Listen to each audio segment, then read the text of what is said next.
Test. 1, 2, 3. Test. 1, 2, 3. Can everyone hear me? I'm just finishing up something, and I will be here. Finishing up the stuff for the giveaway. We're gonna do the giveaway today. Come on, man. All right, 1 second.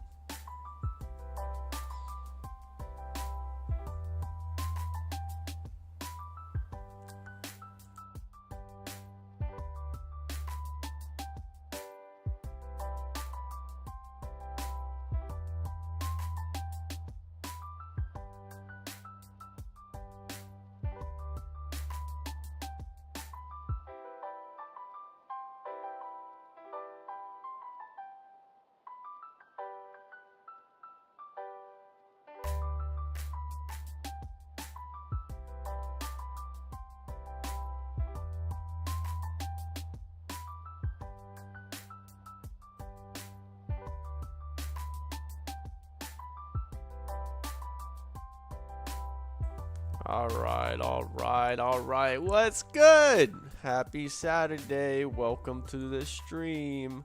Let me just lower this a bit. I think that should be good. How we doing? How's everyone doing? Happy Saturday. Welcome to the stream. I hope you are doing well. And happy spring. Spring's here. Daylight saving just passed.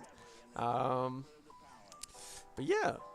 We are live, we are doing it, and we are just gonna keep pushing through. Sorry, I'm still kind of setting stuff up still, but yeah, with that being said, are we looking good? I was having some camera issues, maybe just a little bit higher. Alright, that's good. Yeah, I still gotta set up stuff, and still gotta set up stuff in the space whatsoever. And with that, hold up, this music is messing me up right now. How we sounding though?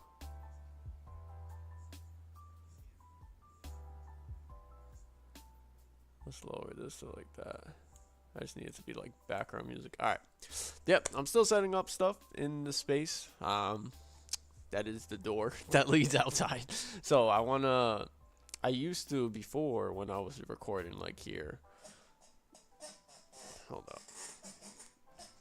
Before when I was recording like here in this space, because my first couple of YouTube videos, once I really started posting YouTube videos, which is 4 years now, this was the corner as my recording studio. I mean, before in the back wall there was a bunch, not that one, this back wall over here, there was a bunch of photos. If you've seen some of my early on kind of YouTube videos as I was posting more consistently, and yeah, and then I somehow switched. I developed the space down here a lot more because I needed a desk, I needed a workspace down here. Before, when I was doing that, I was working upstairs in my own room. It wasn't working out. I was just on the chair and laptop, but I needed a more space. I needed a more official space, and over time, over these last couple of years, I have kind of developed this whole space up to this point. Still not, it's a mess. It's It's not where it needs to be. I'm just utilizing with a lot of what I got. But eventually, I want to put a lot more thought, a lot more kind of just thought into what I need in here, and stuff like that, and more official stuff, and more official, more shelving. That's number one. I need way more shelving. I got that shelf, then I have another big shelf right there for gear, but I definitely need more shelving. Need bigger desks. I just have the desk I'm on now for the PC, just one we had. It's a rankedy desk. It wiggles a lot. But yeah, over time and time by time, I just been slowly progressing this space into what it is. It is still somewhat of a mess, but we're here now. So yeah, I'm excited for today's stream. I'm very, very excited for today's stream. If you didn't see the title already, we are going to be talking about travel photography. Um, I guess you could call it that. That's like the category, the overall category, right? And that's something, my own personal work that I love doing, especially when I'm like legitimately traveling and exploring new places. Exploring with the camera is one of my favorite things to do. But I have like almost reconstructed what that idea is for me, because in the beginning, and my mother tells me this all the time. She's like, if you're a photographer, you have to have the camera strapped on your neck 24/7. And I try to explain to her why I don't do that all the time. It's because sometimes, well, I got to a certain point where, not like reached a certain level, but like in my expertise, but just in general of like I was doing so much work. I was consistently like recording, taking photos. I had so many shoots at one point that I just wanted to kind of enjoy myself, especially when we were traveling. And it felt like work. It felt like I was still on the clock whenever I had the camera on me. That's what it felt like. But then I felt like I had to reimagine like the idea, because I do love taking photos, like taking snapshots, exploring, whatever category that falls into. I really, really do enjoy it, and it's a part of my work, my own personal work as an artist. Some of my best photos that I've taken up to this date fell under kind of that exploring, traveling category. Exploring, traveling, and like I love architecture, photography, and like taking pictures of buildings, taking pictures of in the city, taking pictures of people in the city. So yeah, it's a part of what it is. But I've developed the idea. I've developed kind of how I go about it.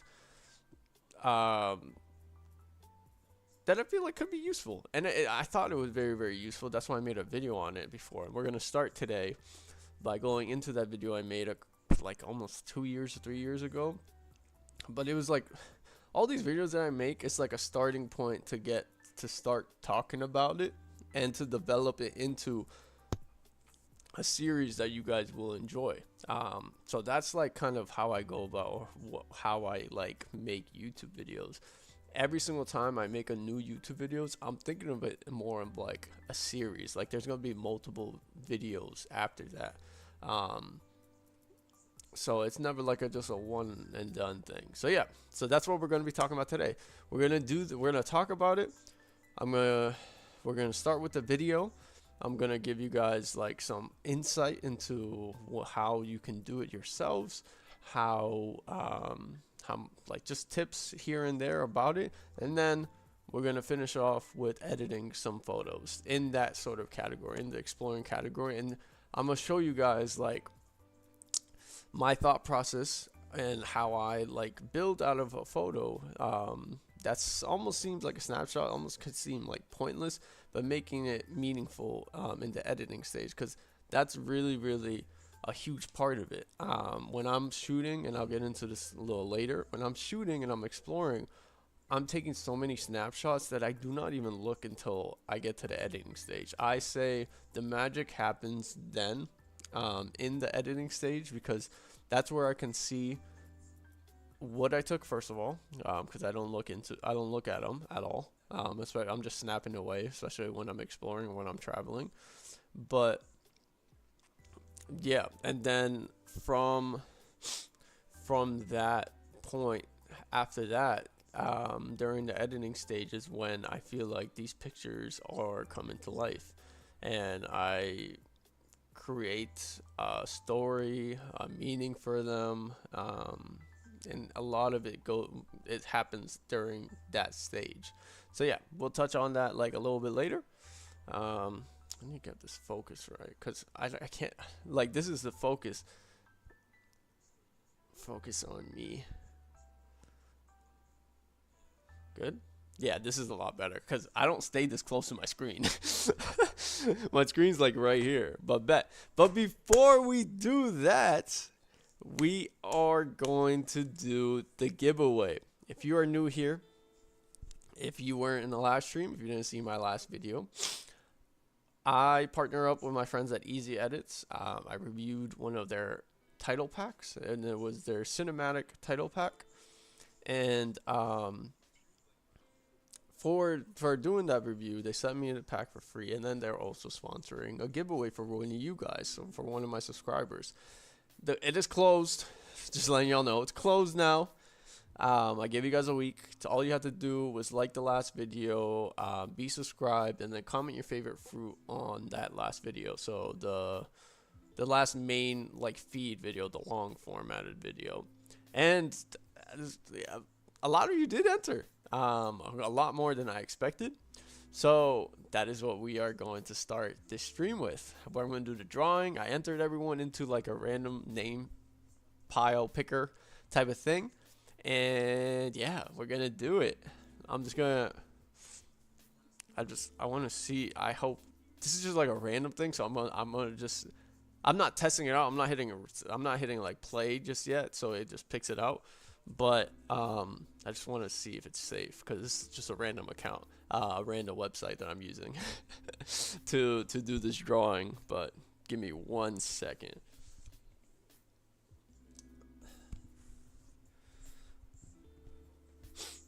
One second. I'm just looking at it, making sure it is good, safe. There's no wild ads anywhere.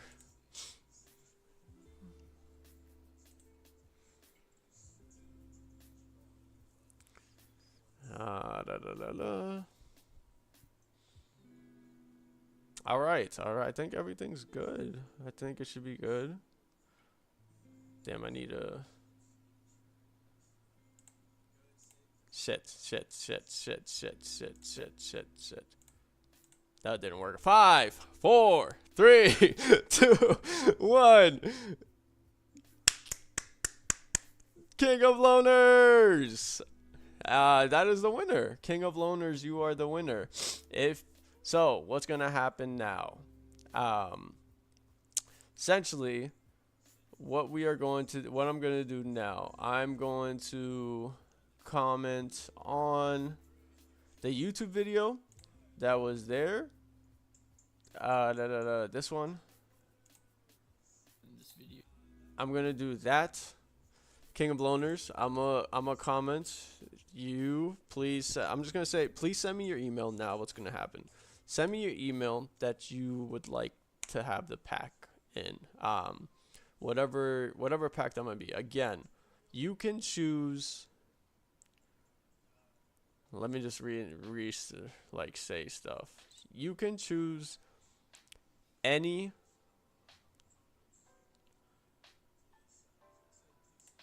So you can choose for whatever program you use. It can be After Effects, Premiere Pro, Final Cut, DaVinci, all these programs. You can choose any template that you want on this website right here.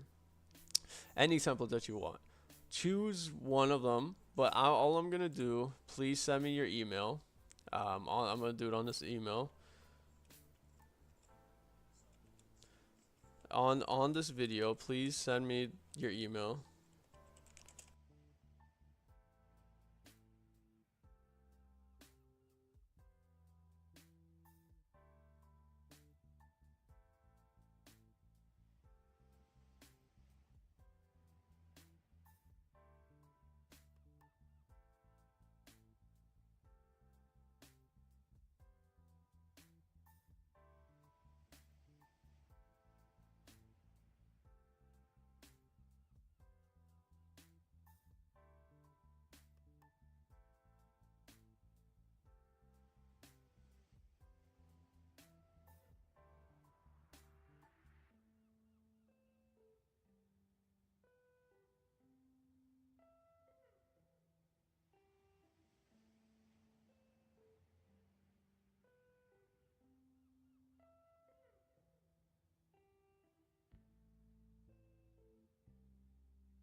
King of Loners, you won the giveaway.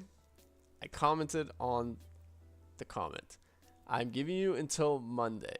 Okay, it's right now. Well, during our time, it's Saturday. It is Saturday at 1:32 p.m. I'm not giving you a time, but just sometime by Monday, because I know you might be like across the world, so it might be already Sunday for you. But please, by Monday, get me your email, and we'll get you one of those packs. Get me your email, pick one of those packs, and we'll get it straight to you. If not, I will have to do the drawing one more time. I would hate to do that because you won first drawing fair and square. It was just the first drawing. I feel like it's unfair at times, but at the same time, I want to give someone a pack. I really want to give someone something. So if you don't respond by Monday, I will have to redraw. Yeah, you guys don't have to do anything like anymore.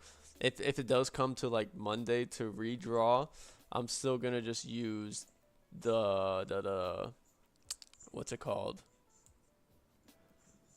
The regular entries that I just did. I'm just gonna run it back and probably just take King of Loners out. That's the only thing that I didn't want to. I don't want to do like take you out of the second drawing, but I kind of have to because if you win again, I feel like that's a little unfair because you did get a chance to like get your pack. So I'm gonna have to take you out on the second drawing, but you have until Monday. And if you come in here like sometime today, if you're in the stream, I'm gonna tell you won. So until Monday, otherwise I will have to redraw one more time. But yeah, King of Loners is the winner of our first ever giveaway on this channel. That's so sick. I hope we have so much more giveaways in the future.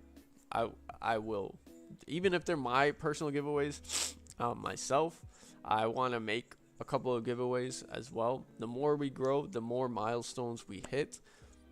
I'll start doing my own personal giveaways because here, this channel in general, one second, this is too loud. I don't know if you guys can hear that. I have me up on the monitor to make sure there's no technical difficulties. But here on this channel, it's all about kind of media production education to teach you guys and show you guys stuff about videography, photography, creative direction, marketing strategy, all that, the business side of stuff, which will come later on. It's going to start very, very soon. As I'm growing and as I'm developing and as I learn new things or as I develop or refine my skills, that is what I am making this whole channel about because I love it. I love photography, videography, and I want to keep growing. And this is helping me grow. Being able to, one, learn something, but then on the other side, try to teach it to someone is the best way to refine your skills, get better, or how I personally think that's going to benefit me in my own personal growth, that I hope it can help someone else out there, even if it's just one person, someone else out there do the same. Because at the end of the day, yes, there's millions and millions of videos of the same topic of videos that I make on YouTube that's already been out there for years and years and years. But the only difference is I explain things the way like I kind of absorb information, and that's differently. That's like very, very different than a lot like every other video. I kind of make it my own in that sort of way, and a lot of people learn differently. So I just hope the way that I explain something or the way that I kind of break stuff down is people are able to resonate with that, or maybe they like that kind of way better than ever before. That's kind of how I look on it. But yeah, and much more than that, I want this channel to also be a place I can share my work. realistically. Like, I see this channel growing into, or want it to grow into, kind of my own network. My own network, and my having an audience that wants to see whatever videos that I create, because I love making documentaries. I love making, you see, spec ads, sports videos, film. Eventually I want to make short films and stuff like that, but that will come in time, and I need somewhere to showcase that, and I think this is it. This is my platform for sure. And I'll break down more like my social media ecosystem that I have for myself in my own personal brand in a later video, but YouTube is my forefront. And I've started going live streaming for the simple fact of being able to connect with y'all even more, and also explain stuff that I can't explain in a regular video and stuff like that. So this is more just raw, but this is also another side of way I could showcase like you guys very, very raw, how I edit, how I think about stuff. You guys can ask me questions, any questions you guys would like, and stuff like that. But yeah, I'm so happy that we got our first giveaway. We worked with our second company that we have worked with so far. I want to keep growing this channel, keep growing my brand, take it to the moon, whatever it is. But even if we hit a ceiling, I'm okay with that. If people love to tune in, I'm gonna keep making videos. Just something I love to do, and even take photos, make videos. That is part of me. So yeah, I'm so stoked that we had a winner. But again, King of Loners, you have until Monday to respond. If you come in here, I'm going to remind you. But if not, we are going to do the drawing one more time. I'm sorry. But yeah. Sweet. All right. So now, the way I want to start this kind of stream after that, I'm just trying to think of any housekeeping before we even get into that. There's one thing.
Was I muted this whole time? There is no shot I was just muted this whole time. I'm sorry, skip 5 minutes. Skip 10 minutes into the stream of me just yapping to myself. I was muted this whole time. That is crazy. No wonder I couldn't hear myself. What I was saying. God damn, I'm so sorry. I'm so sorry. I'm so bad at this. I was wondering why I couldn't hear myself on the damn. I'm so sorry. Okay, skip 10 minutes of me just talking and you guys didn't hear any of that. What I was saying, essentially, I won't go long. I made this poll. Someone asked me a couple of weeks ago what camera would I recommend for under $1,000, around $1,000. I'm so sorry, guys. These are some that I gave her in the list. That are some beasts and that are like insane cameras for around that price point. I made this poll. It's over here on the community tab. I just reshared it. So if you go to the channel, the main page of my channel, and go to the community tab, so if you do that and you go community tab, it's the first thing that I just reshared 2 minutes ago. Please just vote for one of these 3 cameras because it's a dead tie right now. I just need one person to vote to break the tie. I'm going to review all these cameras. They're all going to be its own personal video, but I just want to start out with one of them. I just want to see if you guys have favorite, like which one I want to start. If you guys would want me to start with one particular one that you might have had your eyes on. I just need one person break this tie. I'm gonna eventually review all of these. They're all gonna be their own separate videos. But someone break this tie from these 3. If you can't vote on this for some reason, just comment one of these cameras, and that way I can start. I can get this camera and then start. I'm going to be reviewing all of that, all the camera specs, from the photography side to the videography side, its capabilities. I'm going to recommend, I'm going to just wear it out as much as I can, and then tell you what type of stuff I would recommend if you're doing something specific, if you should get this camera, like what type of stuff are you going to be doing, if you're going to be taking portraits, if you're going to be taking lifestyle, if you're going to be making lifestyle content, is this going to be the camera for you at the end? I'm going to just do a whole video. I'm like a camera spec guy. I'm like a spec guy in a certain point. But yeah, I love reviewing cameras, and I want to review cameras for you guys for this specific reason. So this is going to be a series, but please, just one person vote to break this tie, and then I can start making this series. Also, if you that was it. I'm sorry that I was muted for about 10 minutes explaining that the first time. It's technically, I still get used. I'm still an amateur at this, guys. I apologize, but just skip. If you just see me just talking and there's no sound coming out, please just skip. You're probably already skipped. It's not your system. It's me. So, yeah, it's all good. And if you haven't, and I remember last stream I said that we were gonna get straight into another spec CAD, but I want to make a recap, and this recap video of our boxing spec CAD that I want to post on like the main videos, like as like a main video that ties in like the 3 streams, how we did it, and stuff like that, so I can post it here. It's taken me a lot longer, so I didn't get a chance to finish it this week. So that is why I wanted to get into photography this stream, and maybe even next stream as well, while I finish it up. And then after I finish that video up, then the lives we're going to tackle into our next kind of spec ad or commercial and stuff like that. And what I think we're going to do for that one, I really want to make like a feel good one. And I think that feel good is gonna be. It's gonna be about love. About love. We all love love. But yeah, where's love? Right here. So it's gonna be about love, and these are kind of the ideas at the moment, or the video clips at the moment that we're gonna be working with. I'm gonna get a lot more as well. But yeah, we're gonna make like a feel good love like spec ad. I feel like because we've done so far, we've done like a fashiony, like the cool, dope kind of car spec ad with the Ferrari, and we've done like a very hyped, redemptive sports spec ad. I think the next one is gonna be a feel good one to touch you, to touch your feelings, to touch your core, to make you feel warm inside. I think that's gonna be the next one. But I want to finish that the recap video for like the main videos, because people, I want that like completes it for me. Like the series kicks off during the live, where you guys can see everything from start to finish to what we do to that spec ad. And after it's complete, it's gonna like you saw this last spec ad took 3 streams, right? After that's complete, I wanna make like a recap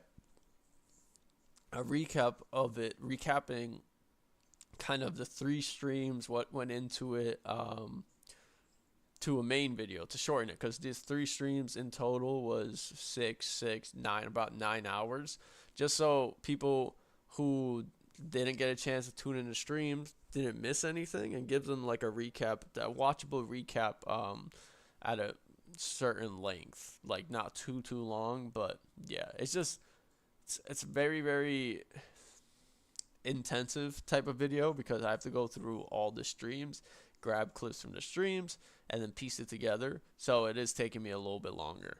But yeah. But moving on, either way, we always have ideas, so there's always multiple ideas if we don't do video editing.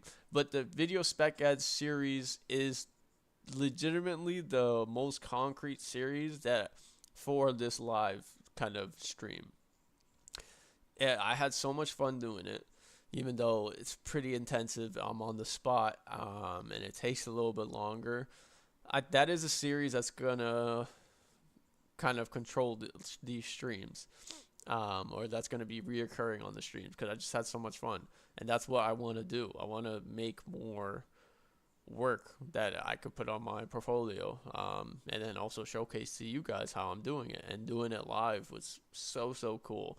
I was so worried that it was like gonna be way too hard, because to be honest, the editing process itself, like I said while we were doing it, is very it's not glamorous at all. It's not entertaining at all. Sometimes it can be very frustrating, because I'm trying to figure it out as I go.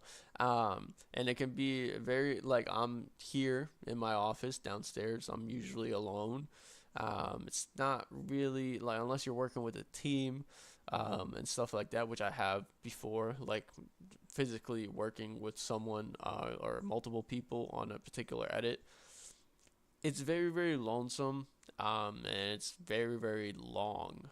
It can get very long. And I was very like nervous or anxious a little bit, to be like, what if I can't figure it out on stream? What if I can't figure it out while I'm streaming? Because sometimes some edits, like you saw even that spec ad, the first round, or the first like attempt at it, at the boxing spec ad, I showed you guys that I failed essentially on the first try. I had an idea, I wasn't liking it, and I kind of abandoned it. and that's real. But that happens a lot where like you just have to step away. But at least I think where the good side of me streaming it, even though I was nervous, it would hold me accountable to figure it out. But it's real. So that's what I like too, to show you guys even the frustrating sides of things, the real side of like just editing and stuff like that.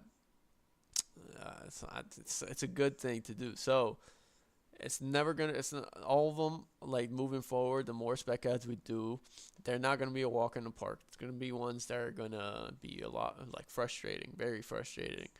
And y'all are gonna be along for the ride. Hopefully, either way, you guys learn something. You can take away something from the way I work, the way I edit, and that's the whole purpose of it. But yeah, today we are talking about travel photography. In a couple of months, almost a year or so, 2 years, I created this video, the 5 travel photography tips that I created for you guys. And yeah, like I said in the beginning, travel photography, or snapshot photography, whatever category you exploring, photography, whatever category you put it into, it's a really big part of, I would say, my work, my personal work as an artist, as a photographer, at least, and stuff that I love doing. But it's been modified. My process has been modified. My idea of it has been modified. My motivation behind it has been modified. So yeah, this was like I would say this was my first real, in a very, very long time. Now a very long time where I was able to do it. This was made in 2021. So in the midst of like COVID and stuff like that, I did have to travel over to Germany for family reasons, not for traveling essentially, but I did, while I was out there, I had a chance to kind of take my camera out as I was exploring and get some really, really cool stuff, and then that kind of sparked my love for taking photos on the go, taking snapshots on the go, and making a photo, or be more consistent with taking photos, and not everything has to be kind of set up, right? Like, because I love studio photography, and everything has to be set up, like you control everything, but more in the real world type of photography, and stuff like that. So I made this video with 5 tips that I kind of went into. Again, we won't do the whole thing, because I do want you guys to watch it, please, if you can watch it. But we will watch some of it for sure. I hope I'm not muted again. Yeah, because every time I like go through stuff, yeah, so one of these stuff is usually muted, which is annoying, but what can you do? You live and you learn. You live and you learn. Alright, I was just making sure I wasn't muted. But let's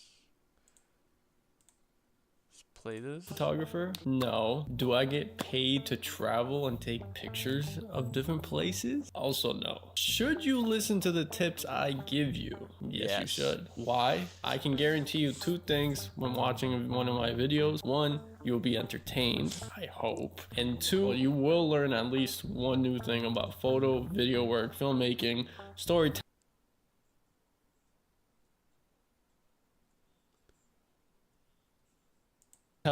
creative direction. With that being said, here are 5 travel photography tips that every photographer should know. Yeah, so essentially, I mean, I love to make intros like somewhat interesting. That there was really nothing ever there. Reason one, COVID. Reason two, COVID. Again, recently I did end up finally traveling for over 2 years. Yeah, if you haven't seen also the Munich cinematic travel film, I want to make a lot more like films like that, and there will be coming soon. But that was the first like short film, cinematic film that I posted on this channel. Although it wasn't just travel purposes, I was able to still capture and develop photo sets. While I was taking photos and creating these sets that I was posting on Instagram, I was also thinking about a lot of tips that I had to remember, basically, myself, to get back in the swing of things with travel photography. If you have a camera, if you like to take pictures when you go anywhere, these are more broad and it fits everyone, even if you're an advanced photographer, a professional photographer, to just picking up a camera for the first time. Number one, the first tip: simplify your gear you shoot with when traveling. This is very important. So this is the first thing that when I say I reimagine my process and how I go about it, this is very, very important for photography specifically, especially with travel photography or snapshot photography. When I'm exploring, I just have a camera with me. Photography in general has almost simplified for me. I want to simplify it very, very to make it like very, very basic when it comes to how I shoot it. What the whole thing I was talking about in the beginning, where it felt like the reason why I didn't really want to take my cameras around with me when I'm just out and about and exploring, traveling, or on vacation or stuff like that, and it felt like work, that had a huge part of it. Like having a whole huge rig with me, like having my biggest lens on the camera, that sort of thing, made it almost kind of put pressure on myself that I need to get like amazing photos while I'm out here, or I need to do this. I need to get that shot right to make this trip worth it. That made me not want to take photos. So I went back around it and I simplified my gear, specifically very, very simplified to what I offered. So I did have my Sony, but I put like the smallest lens I had, and it was like my 50 millimeter prime lens on it, which is the smallest lens. And simple fact of like having only that prime focal point, that is all I had to work with. So you can't like change your focal range. You can't, or don't worry about maybe you throw on this lens here, throw on a different lens here. No, I just kept the 50 millimeter throughout the whole entire trip, and that was all I did. Nothing else on it, just a 50 millimeter, just my Sony with the strap around my shoulder here. Whenever I like something, just snap. Very, very basic and simplified gear. And even now, I want to simplify it even further. I mean, that's why I got back into film, because at least with film, once you take a snapshot, you can't check it, so you just got to keep it pushing. That's very, very simplified. But okay, I'm gonna always shoot film. I'm gonna get more film cameras that I want to play around with, stuff like that. But I am a digital photographer, so I think I'm going to go down the route again when it comes to photography. I think I'm going to buy one of those like digital film simulation cameras, like a Fujifilm and stuff like that. I think I'm going to buy one of those cameras because of how small they are. And yeah, I love film. But even still now, I'm sitting on a roll that I still haven't developed. I need to develop it. But the process of it just takes forever. But that is the first kind of tip that I opened. That's kind of the first kind of tip I opened up this with. Especially when you're traveling, simplify your gear. Choose one lens. That's the only lens for the whole day. Choose your smallest camera. Make your build as small as you can. And don't worry about your gear. Just keep it a strap around your shoulder. Just have the camera on your shoulder like a little fanny pack, and just that's it. Don't overcomplicate it. I've done this one of two ways. Now, with all my gear that I have, I put all in one place and I bring it with me, but I've also done it the other way of only bringing one lens, one camera. And yes, it's nice to have all my gear because you never know what could happen and like what you can make, what you're going to make, and never limit yourself to what you can create and stuff like that. That was my biggest like thing before I started doing this. It's like I have all this gear. I need to bring it with me because you never know what idea what idea will come out while you're out there, or maybe some like you meet someone or you somehow just find yourself booking like a shoot while you're out there or doing a project and you're just very, very inspired, but you don't have all the gear necessary to get it done. So so I would literally pack my bag with everything. It's the heaviest bag in the world, but at least I have everything on me, right? It's not worth it. Just if like have your essentials, that's the most important thing. But at the same time, hey, it's a challenge. Whatever you have, if you're inspired by something, make it work with what you got. That's what I'm saying during this part. When traveling, there's 100 other things you gotta keep in mind, keep note of, make sure you have, and just bringing your whole life of gear just makes it so much more stressful. That's very important too. You're traveling to a new place. There's 100 other things you have to keep in mind of or keep track of even like getting around, getting to place, making sure you have the right money, making sure you have all your documents, all this stuff. So the last thing you want to worry about is your gear. That's the last thing on your mind. And I had basically all my gear with me. I can put it all in my backpack that I have now, but I didn't use all of it. It just stressed me out. It was like, what perfect lens can I use? Oh, what can I take this for this trip? I challenged myself to only use one lens that I really liked. You have a clearer head. Keeping it simple when you're traveling is less stress, and for me, that's when I really thrive and I feel like I capture my best work. The first photo. It is true. No, that is very, very true. I think, I mean, when you're not stressed out of your mind, yeah, you're gonna make your best work. But I was basically just saying, like, especially when I'm out and about and I don't put this prolonged pressure on myself, like, you need to get that incredible shot. If you don't get that incredible shot, then it's just a waste. Over the years, that was that like toxic mindset that I had, especially because I need to get this shot. I need to post something on social media. I'm here. I'm in some incredible place, and I can't create like something. That was very, very like almost debilitating or like crippling, if you will, because you need to find a balance of life, of living life, and then creating content. And that's been a prolonged like issue with a lot of creators, especially on YouTube, and especially when they were daily vlogging, that they weren't living life. They needed content, and their life revolved around the content. Not saying I'm in any sort of place at all just yet to be pressured into doing that, but I want to keep growing, like, right?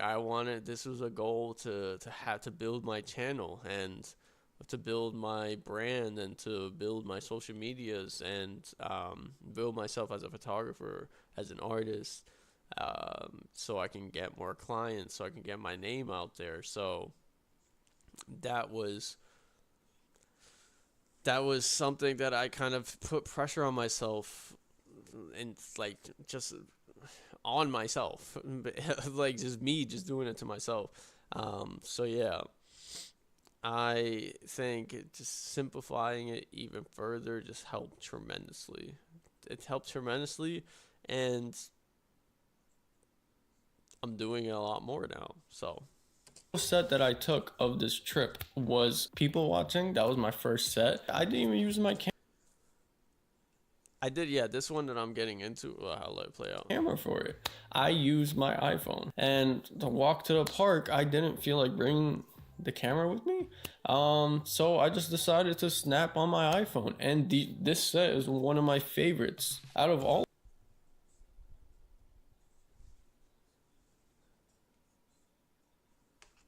of them. And to the people who don't know, iPhone 8, yeah. iPhone 8. So now you yeah. Yeah, I still have my iPhone 8. I forgot. Damn, I forgot.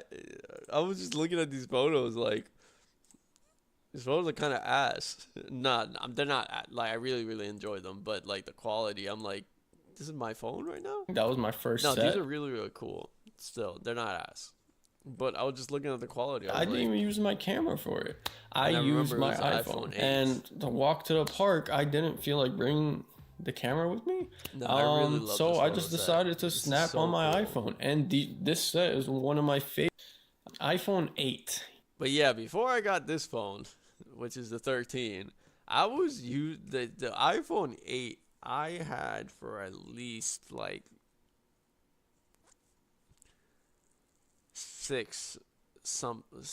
5 years or more. I was rocking that iPhone 8 forever until it kind of fell off. And then I finally got the 13. Yeah. But yeah, that was iPhone an 8, iPhone so 8. not even the newest iPhone. So simplify that gear. Tip number 2, you don't always need to have a concept of what you're taking. Unless you're going to a specific place where you know ahead of time, oh, okay, I need to grab this, I need to grab a picture of this. So, like I said earlier, I didn't really plan out a trip to go to Germany. It was kind of a last minute unexpected thing. So I did not have time to really think about what am I taking pictures of? What am I gonna do? Oops.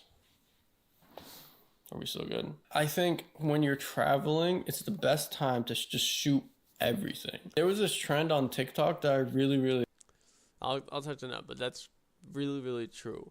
You don't need like a concept whatsoever. You do not need a concept when you're traveling or you're exploring. Maybe it will help you to have a rough idea at like exactly what to expect or what you want to shoot. And maybe you pre-planned or you scouted out the location you were at, you saw cool stuff. But it's okay to not have a concept, and it kind of works in your favor to not have a concept because it will allow you to shoot everything. In my process, when it's like exploring and stuff like that, I shoot everything, and I told you a lot of the magic happens in my editing stage when I see the photos on my monitor and when I see the photos when they're uploaded onto my screen. But when I'm out and about, I just kind of put my camera into the fast shutter mode, and I'm just sniping away whatever catches my eye, whatever. If I have it over my shoulder, I'm just shooting everything and not paying it, almost not even after they're shot, not even like caring almost of what I'm shooting. But this trend on TikTok was really really sick. loved because I kind of go about my photography in that way. It's you take pictures of everything because you like the aesthetic. That trend, I think I might be butchering it, but I'll try to find an example of the video that I'm referring to, of the videos that were going around. I love that trend because that's how I go about my photography, especially when I'm exploring. I take pictures of everything. After a day of shooting, like say you go out one day and you shot all this stuff, you go back and you find the best pictures that you love, and then through that you notice a concept, you build a concept afterwards. You don't need to know a concept always ahead of time when you're like before you're shooting. Picking the right ones, it's sort of the concept builds itself. That's very important because now you have, say, a collection of photos. Majority of them are going to be unusable, but say you go through the photos and you're seeing a common trend. If you're just doing like you're people watching, right, and you pick out the photos that interest you the most while you're viewing them as a collection, then that concept is about people watching, and you kind of select however many photos you want to select in that collection. If there's a lot, there's going to be a lot. If there's only 10, then there's a 10. But you go through, and during that time, that is the first thing that kind of piques your eye or piques your interest as a photographer. and it's like people, right? So you go through that collection, and that's when you're editing, when you're selecting photos, that's when a like concept is built out for that very moment too. Because I've had times where for that very moment I felt like for people watching, I felt I picked out the first run around with the collections of viewing them and stuff like that. I see all people, and that's the first concept. But then, say I do that, I finish that. I then go back sometimes, like even a week later, or a week later, a month later, months later, to that collection of photos again in that particular location, and whatever I'm feeling at that time could not be people. It could be something completely different. But I'm going through that collection one more time, and I notice like another concept because of photos of, say, flowers that I like, or architecture that I like that work together, and there's a set of them. So yeah, you can always, and that's what I always do. I always go back into it moving forward, but I never get rid of like the color. Once I like get one collection of photos I really enjoy, I never like delete anything else. I still keep them. I delete like stuff that are like really bad, and if there's duplicates, or stuff that I know like I failed at. But yeah, always keep the collection of raw photos, because you can always tap back into it later on, whatever that can be, even months. During 2020 and 2021, a lot of the posts that I was making was going back into all the raw um, photos that I had that I thought were not good, that I thought were dead. Hold on, let me show you. Did I mute myself? Nope, we're good. Ah,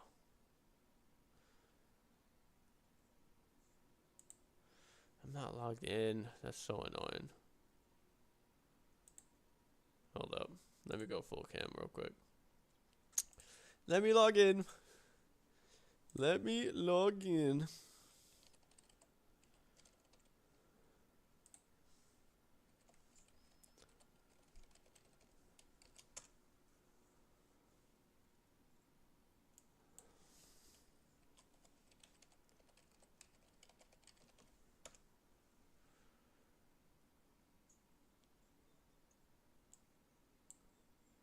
I don't remember my password. Oh, hold up. I gotta reset.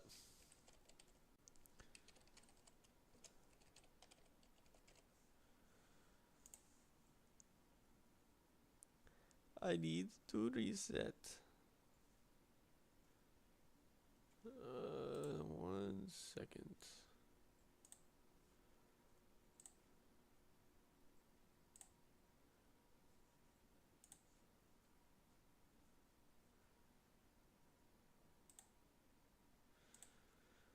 Come on. I'm just waiting for them to send it.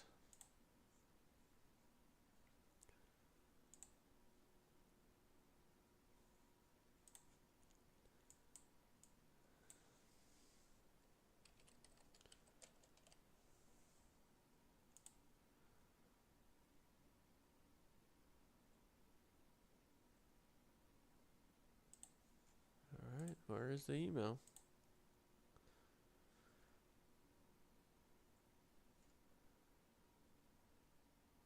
Okay, until they send that email,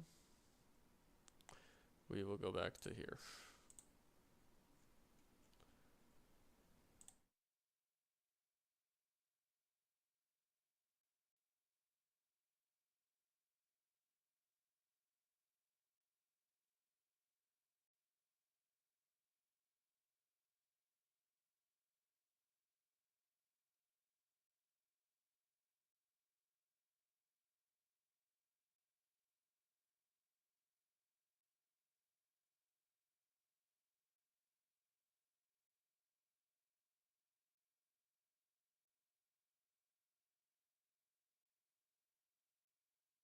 Of course I am. All right, we're good. So yeah, so it was 2020. There was quarantine, and I basically just tapped back into the archives and stuff like that. But yeah, I'll show you guys once that email comes in. I can get into my Instagram, but we will continue. So that's tip number 2. Tip number 3, learn a little bit about the history. The history about something or about a particular place, about a particular thing, about a particular building really adds that substance to what you need to build and capture a photograph for yourself, or what makes this certain subject important to you first that will take that picture and make it important to someone else to care about, right? So basically, what I was trying to get at was, say you have like a collection of photos, and say you are a very like iconic place, Italy or Germany or whatever it is, and you're taking a photo of like an iconic building. To make it yours, and to make it like more like yours, because a lot of people are like, oh, I don't take pictures of iconic buildings because everyone has done it. There's ways to like I see it. I see both sides and I see both perspectives on that. But there's ways to enhance it even further. Like, one, the way you take it or take a photo of it could be a lot different than anyone else has ever taken a photo of it. It could be the same, but maybe also you highlight one specific point on it that you like. Say it's a building and a piece of its its architecture, like if it's the roof, if it's the front doors, if it's the windows, and that's the only thing you take a photo of. Knowing that is, or like being able to be intrigued by that type of stuff, is you essentially probably know the history behind it and it resonates with you. That's what I meant in this section. That it just helps you kind of create a photograph, even when you're editing, of making it feel like your photograph, of building a photograph. And a big side of like photography and making, the only important thing with taking photographs and making a photograph is that your connection with it and the story behind it that you want to tell with it, that builds its substance to a specific point. So yeah, that's kind of what I was getting at this part. So learn about the history. Tip number 4, don't be afraid to try new photography. In case you missed the drawing, you missed the winner. It was King of Loners. He was the winner. I'm giving him until Monday. We talking a lot so far, so I don't know. But yeah, this whole stream is about travel photography, and I'm going over kind of my video that I made 2 years about the tips of travel photography. But yeah, I don't remember what else we talked about, but we've talked about a lot. Techniques, or techniques in general, that you've been always wanting to do. The technique that I just leaned towards during this trip was the panning technique. Going through the sets, I think I did this 3 times. Pick some techniques that you. This is a great thing. If you're not relying on a concept, rely on a photo technique. Rely on new things you can experiment with. But yeah, he did with it.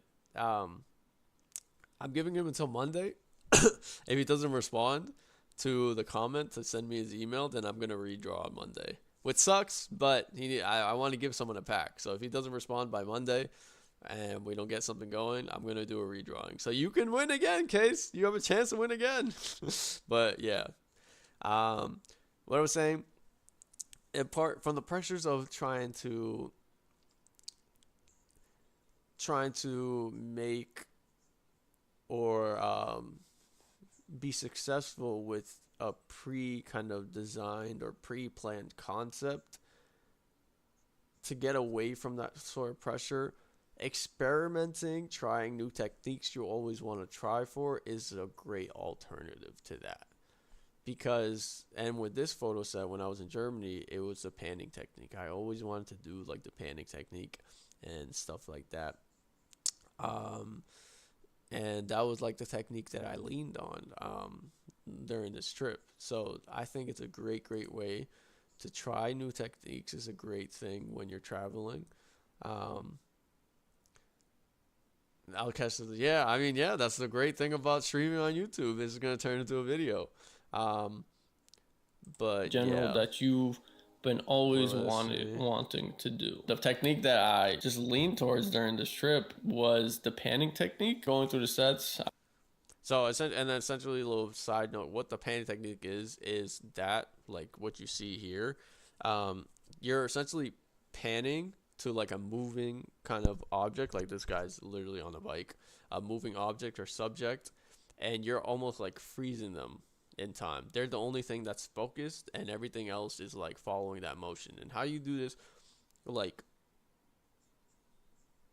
physically with the camera, you kind of go along, you turn up the shutter speed to a very, very high shutter speed. Well, it doesn't have to be too high. No, it doesn't have to be high. I'm bugging. So at regular shutter speed doesn't have to be a high shutter speed because that's how you're able to get the blurry background. So it wants to be like, it can be a very low, it can be a low shutter speed as well. You want a low shutter speed because that's how you get the blurriness of the background. Make sure they're in focus and you kind of follow the way they're going. So this guy was coming down the street from right to left, and you follow and you snipe, and one of these will freeze them in time. But another way, I think I touched upon it on this video, you can do it. I think we've done it on this channel. You can do it in post, and I think that's what I said. This one is not natural. This one is not a natural. These other two were natural panning techniques. Afraid to generally want this trip was the panning technique, going through the sets. This was natural. I think I did this This was natural. times. Pick some techniques This was that not you've natural. This was done in post. This was done in Photoshop. always wanted to try, that maybe you haven't tried, maybe you're not even good at, maybe you want to put more work into it. Anytime you shoot, I recommend trying new things out to try to add to your progression and add to getting better with everything. But for me, traveling and exploring is the one time I feel like I have the most time to practice. Yep. I don't have to deal with work. It's just my full-blown attention is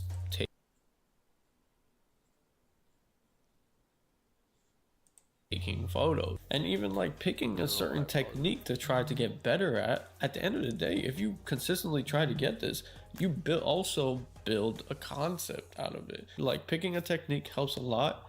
Helps narrow down, because I know having creative freedom is great, but sometimes even like narrowing down a little bit will help a lot, because you don't feel like you're lost, completely lost. Sorry to interrupt this amazing episode, but speaking of the panning technique, I'm about to show you how to do it in post. The way you do it in general without like naturally and capturing at the motion, make sure your shutter speed is set to like a pretty low shutter speed, and then you follow your subject and then you snipe it with that, essentially with the panning better. For this, so yeah, a lot of these videos, whenever I like mention like a certain thing that I do, I always include like the tutorial hidden inside the video, so a little gem.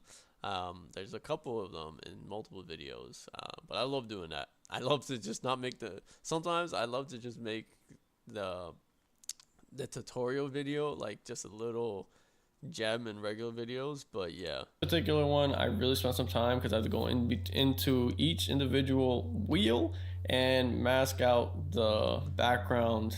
That's your picture in total, your whole picture, all of it. Now for this, you want to go into filters for your background. I'm gonna let you guys watch this, but essentially it's just like motion blur in Photoshop. You make a layer for the subject and you make a layer for the background and do motion blur. But you guys watch it. And then the final tip on this video, I think I said, is just this one. Try to have your camera with you. It's very simple. As much as possible. Finding that balance and not letting the camera be an obstacle to one, enjoying the moment, enjoying wherever I'm traveling, not be too invested primarily into capturing the moment, but also trying to live in the moment. That's one of those things where it's like I'm still trying to get better at, because sometimes I feel like having all my gear, having my camera on me is just more work, right? Sometimes I just want to be and enjoy myself without having to worry about grabbing a specific shot, making sure I have a photo. This is why number one is simplifying my gear, especially when I'm traveling, helps me with this tip 5 of bringing the camera strapped on and just having it with me. I turn it on whenever I want to, and I could turn it off and just keep it there. So, because it's like one of the worst things of like, I got this amazing footage, I got these amazing photos, but I never looked So yeah, this is the thing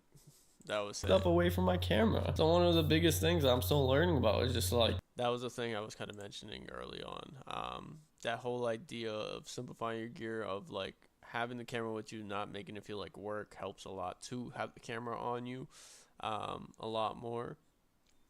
And yeah, so taking that a year later after that, I was able to implement this like process into, because I went back to Germany and I also went to Italy, and yeah, I kind of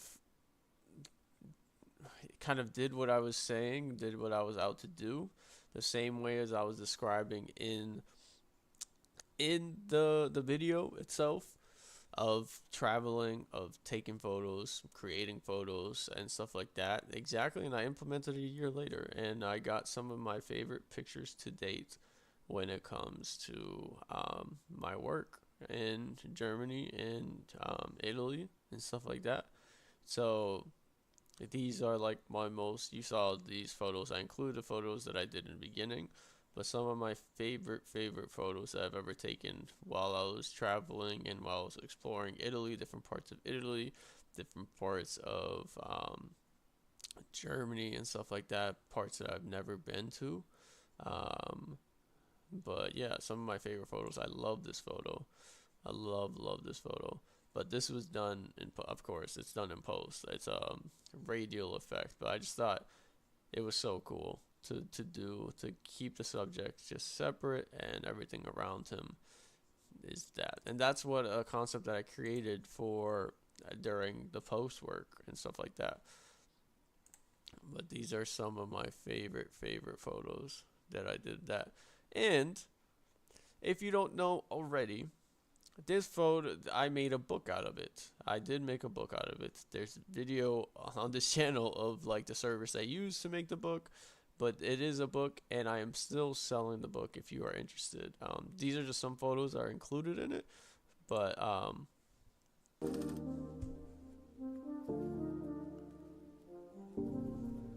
this is kind of just a little snapshot of the book. It's a very cool book. It's very high quality. If you are interested in buying it, I'm still selling it. It's still available. Really dope. I don't think I've ever brought it up during the streams just yet. But yeah, I dropped that book like a year ago. Still selling it. Still gonna be up. It's over here if you click on buy now on my website. It's also linked to all my YouTube channel on YouTube videos for the last year. Want to buy a print and support me? It's like one of the first books I've ever made. With my work, I want to make more and more books, stuff like that. But it's really cool. It's $35. If you are interested in buying it, you can buy it print. It's 66 pages, and it's pretty good quality. It's a great little coffee table book. So, and yeah, I'm gonna keep it up. It's still gonna be up. I don't think I'm gonna be taking it down anytime soon. But yeah, if you're interested in buying the book, that is the first ever one of like my travel photography. And it's basically, this is the little description for it. This collection is an ode to the people, life, and landscapes of Italy and Munich, Germany.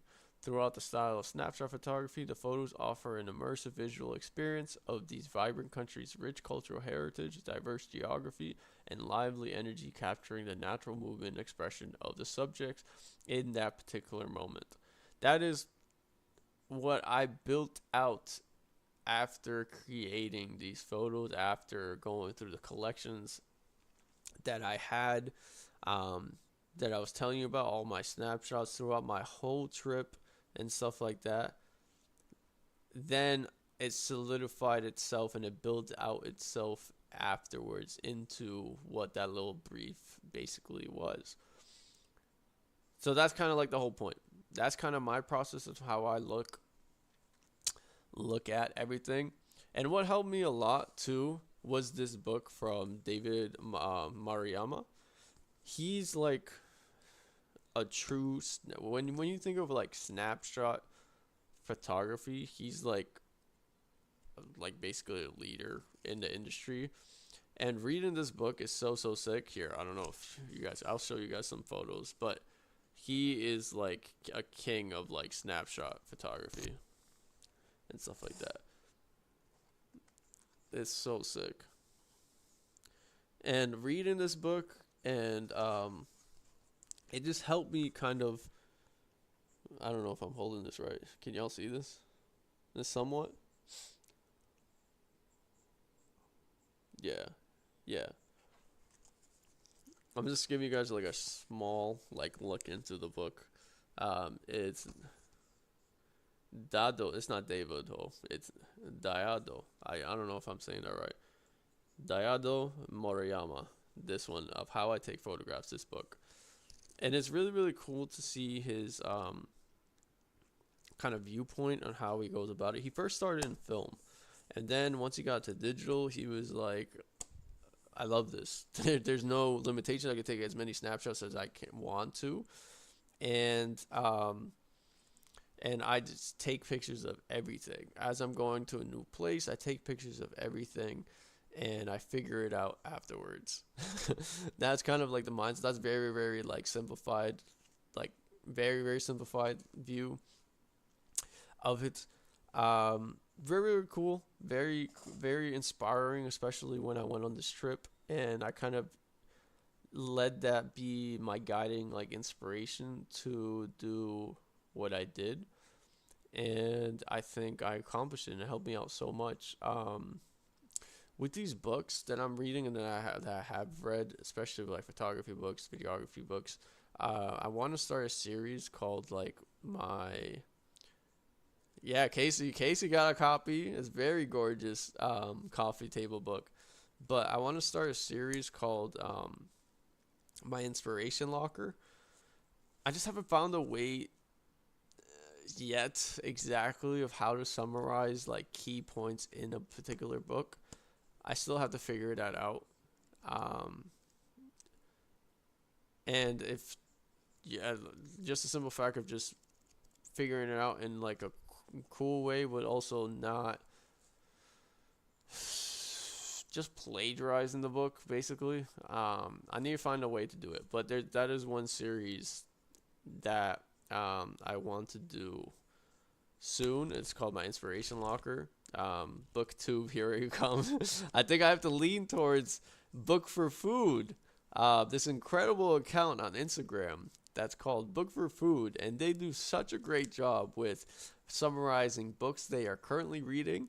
But much more than that, they also give you food recommendations. They also give you recommendations as they're traveling recommendations. So if you guys have not yet checked out Book for Food on Instagram, please go give them a follow. And yeah, I gotta send them a message to help me out on how. And hey, maybe Books for Food might be the series on this platform, and they will lead the way. We don't know.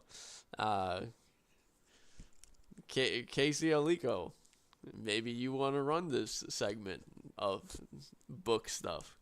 But yeah, maybe some streams we could talk about books. Maybe there'll be a special guest star by the name of Book for Food on particular streams, and we do like a podcast of talking about books.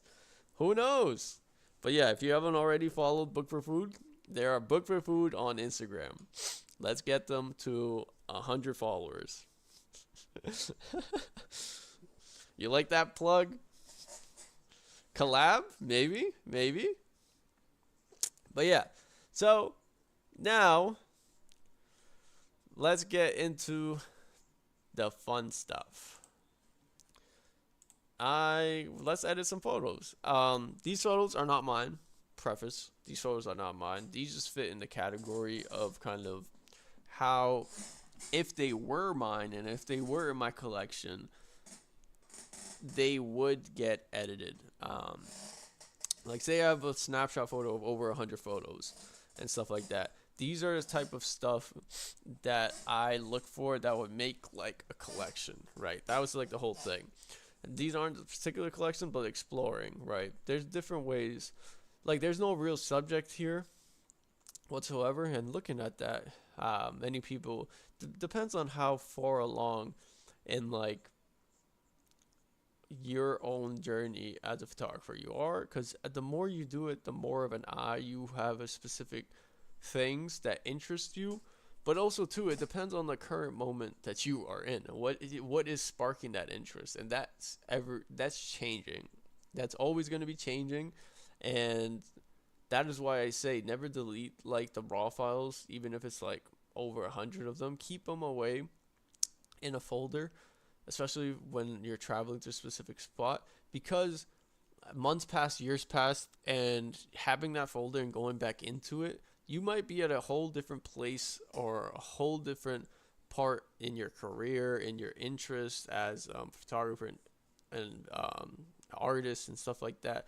That stuff, newer stuff in that very old collection will pique your interest in the second time around going through them, and it can happen multiple times the more and more you go through them and stuff like that. So yeah, always keep that. But where I'm at now, and I was going through like photos, a particular website that gives you raw photos to work on, edit on. I think it's just literally raw photos. I think that's the website. I forgot what it is. I think it's tagged right here. Free raws from signatureedits.com. Yeah, signatureedits.com. That is where I got these photos. And I was going through the library, and I was kind of in the mindset of, okay, travel photography. Like if I'm traveling somewhere, what would I kind of take pictures of? Is there some stuff that I would take pictures of? And these are kind of what I came up with. I would take pictures of people, things, rocks, just like this. Like you would think like, what's so cool about a rock? But you can make it cool in the edit, if you wanted to, like people, rocks, architecture,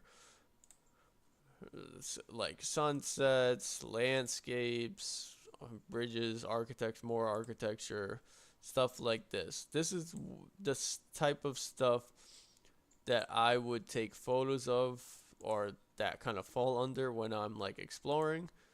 This is more kind of planned out, I think, unless this guy caught them just like in a moment, but that's still cool. That could happen. But yeah, this is kind of the stuff that I would solidify for me. So because a lot of it goes into the edit, now the point is, how do we make like the photo mean something to us or complete it in a way. And a lot of that goes into how we're going to edit with it. This particular photo, it looks a little harder because we need to pick like what matters in it, and stuff like that. And to me, initial thoughts on this photo itself, and then this photo itself, and also let me turn back on.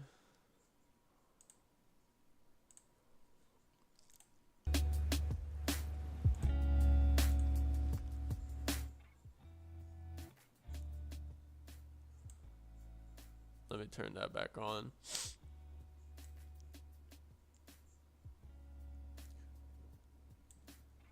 So we have some stuff. Is that too loud? How we sounding? To me, the highlight, like I love the contrast between the white and all the foliage, so that is gonna be it. But then as you go along with the edit, you might find certain other things that you are enjoying about it. So that's kind of how I go about it. I love to kind of be at the will of almost the photo itself, let it kind of guide me, and from there, then that is when I kind of flush out the ideas of what I'm liking, what's working, whatsoever. So that's why having a collection of like presets if you don't already know what presets are in Lightroom or in photography, they're basically just like a starting point. You buy presets and you add them here over on this side, and they're just basically pre-made kind of points that people have made and they sell, photographers sell them, that you can start with your photo. That this is where the starting point with the photo. So what I like to do is just go through my presets to see if I'm liking a particular way that these presets are taking the photo, and if not, then I start from scratch and let me kind of handle it. I love that. And this is a thing too, right?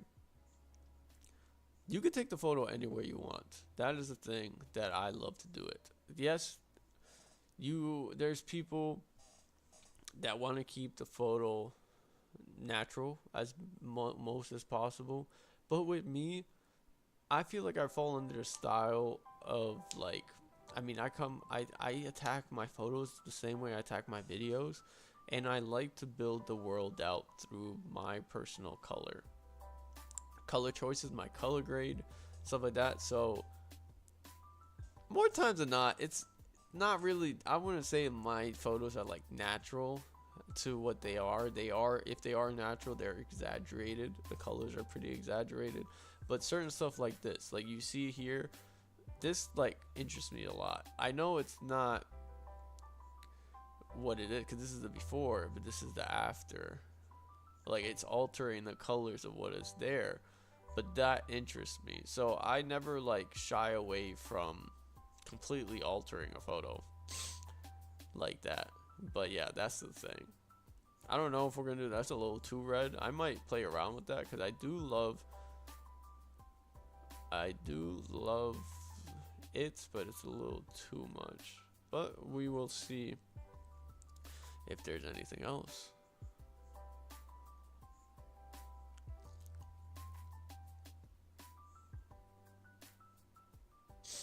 Let's go over here. Let's do seasons. It's the purple. I love the purple. Right now, I think, yeah, the plants. And there's different ways. First is color. Then there's framing of the shot. Then everything else. Whatever else you like. I think I might lean towards like the filmy look for sure with this one.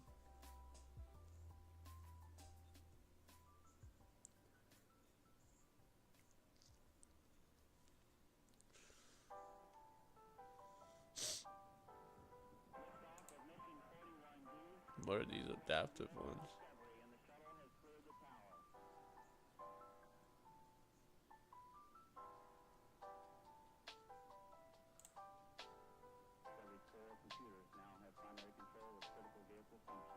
Okay, I think I'm gonna go with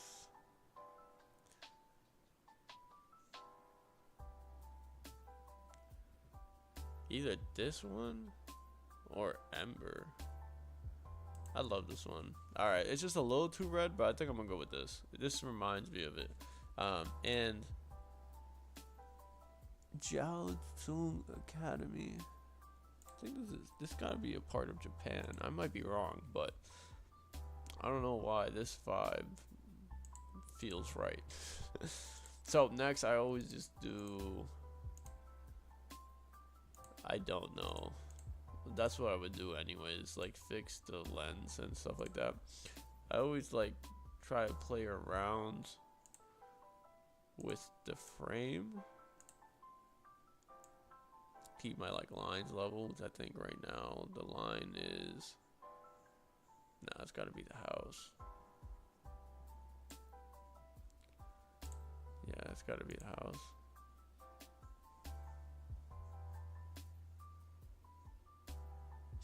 Dope.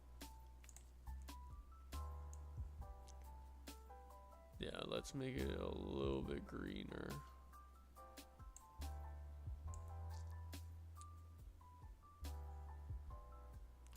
A love the warmness, but not too much. Just so.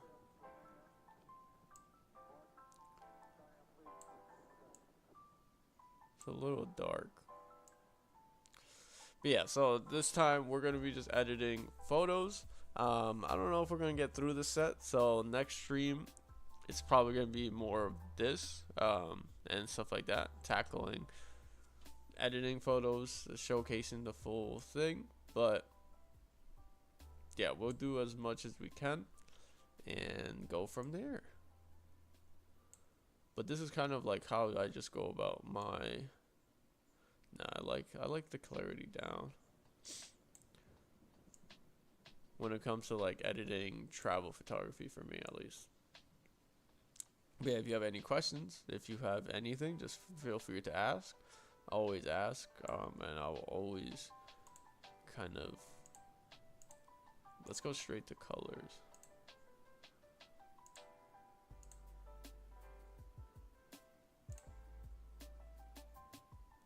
Let's go. Reds are fine.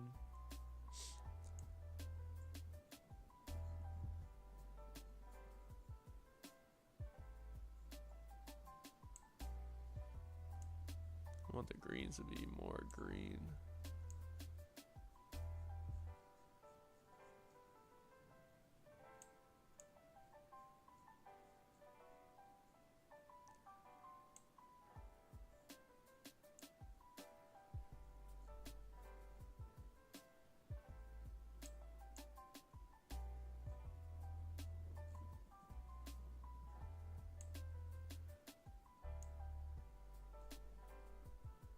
Saturation on the purples need to come up for sure.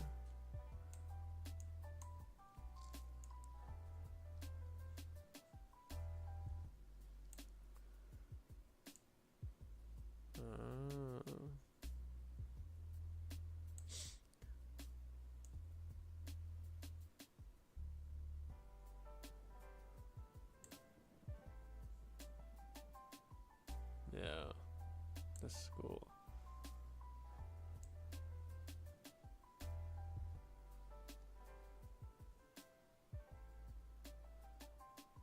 I love that. Maybe not all the way. Alright, luminancy. Yeah, let's bring up the reds.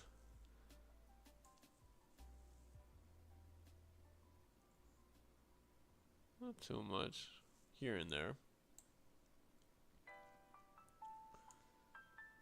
The greens could go down.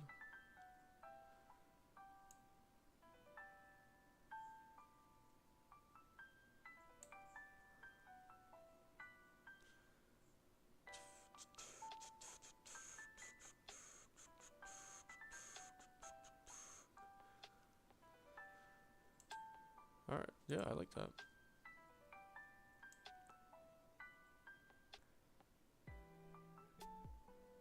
Yeah, make it a little bit bluer. Sick. Shadows. I love the red shadows. It looks so cool. Alright, details now. What is in focus in here? Is this window in focus? I think the building itself is in focus. Alright, knowing that, that could be cool. Knowing that, let's try something real quick. Now, I love in the color so far. So this is the before, this is the after. I really love that red tint on it. Yes, we kind of killed the purple on the flowers, but at least it's more collectively sound when it comes to the overall ambience of the flowers, and that's essentially our goal. That is our goal. But now let's work on like framing. The first one I want to do, just a simple vignette.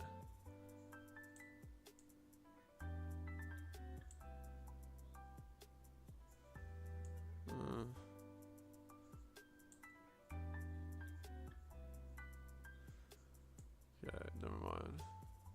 We might come back to this, but right now, let's just finish the coloring first, and then we'll worry about.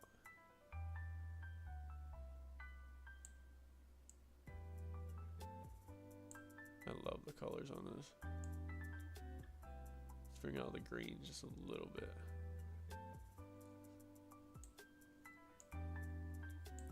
Alright. Yeah, I love the colors.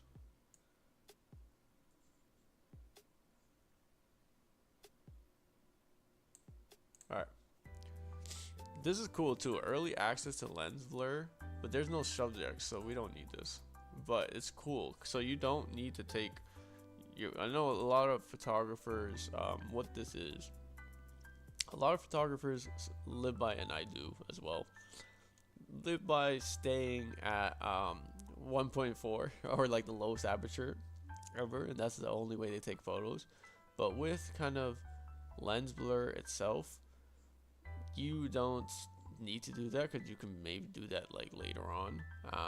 Not maybe, but you can do that later on. You can add the blur later on, depending on how it works and how natural it looks. Maybe you like it, but that's something to keep in mind. You don't have to only shoot at a low aperture anymore.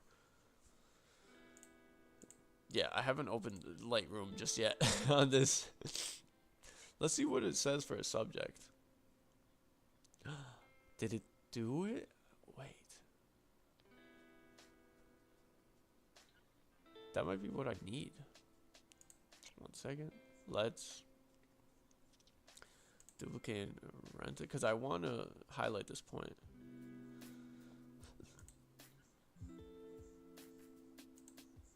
Okay, let's try something real quick.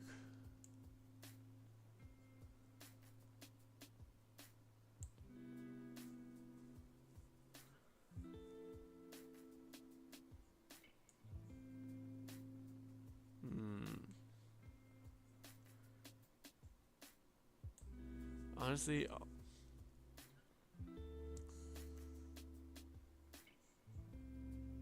all I want to do, I think, not the whole thing. Hold up. Take this off, and then subtract.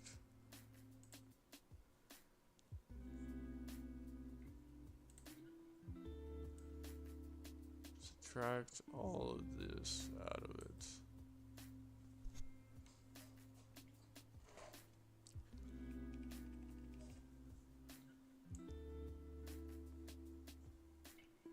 Subtract all of this out of that.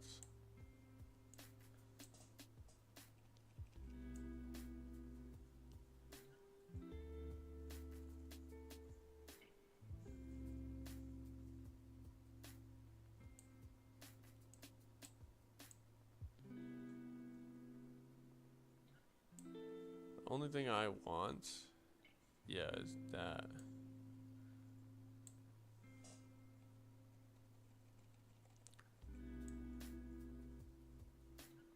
I'm basically just making this a highlight of this whole thing, and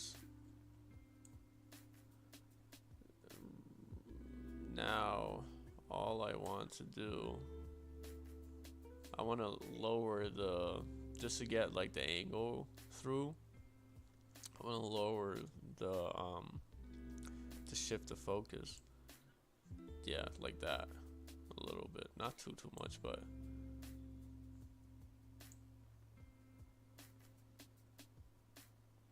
shifting the focus here and there. We can also just crop it out. I might play around with that too.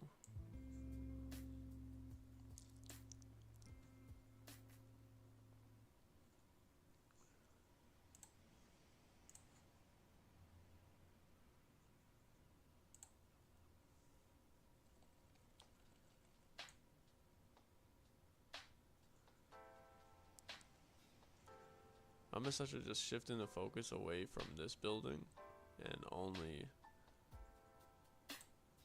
making it kind of go to this building without having to like alter too much of the framing of it, because I can.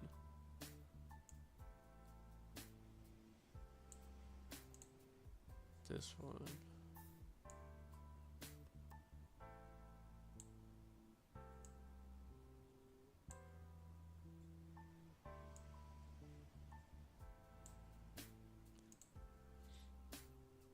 So knowing that, then this one is gonna be kind of the 4.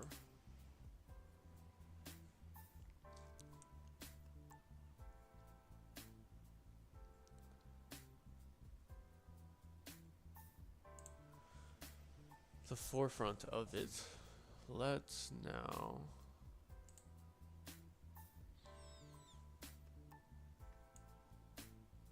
what if we just do that?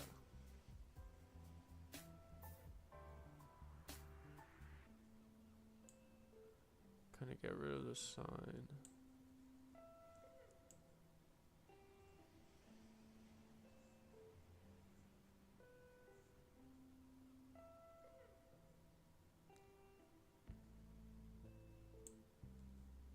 That way that feels like,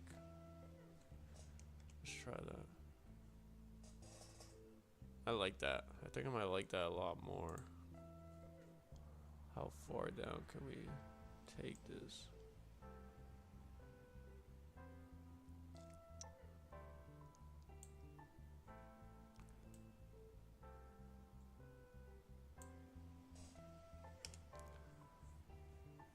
Alright. I like that.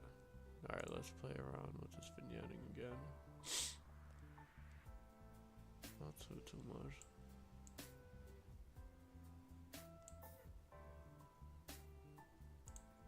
Sweet. Yeah, I think that's cool. Now knowing this, I might bring up the highlights just a tiny bit more.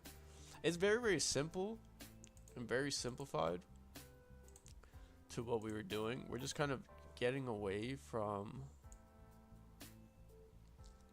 this building kind of getting in the way, right? Even by just doing this, it shifts our focus into here and moves our eyes naturally, because it's not really a huge I'm not trying to do like a oh get out of here type of thing, because that's unnatural, but just a little bit, just so your eye kind of floats here. Your eye's gonna float already to the flowers anyways. That's why I don't think it's really that big a deal if we like even cropped it like down here.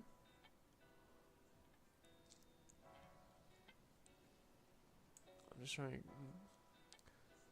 The angle of the house is bothering me.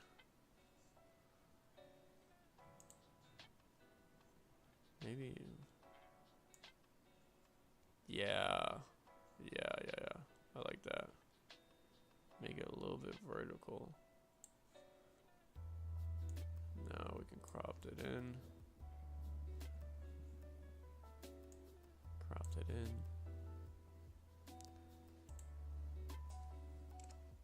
Alright, cool.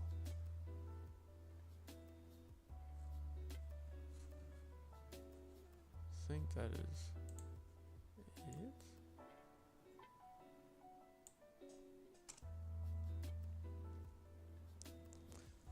Yeah, sweet.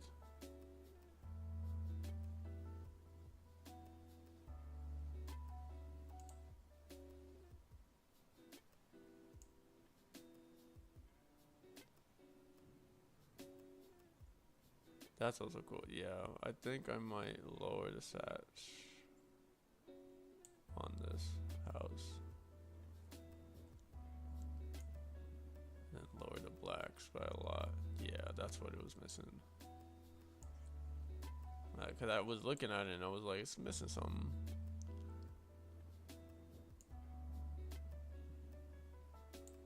Love that. And then with buildings, you know, it's the opposite. I love to increase the clarity on buildings.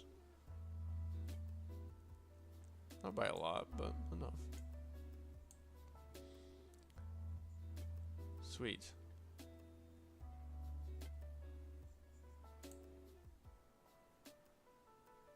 Let's just, oh no.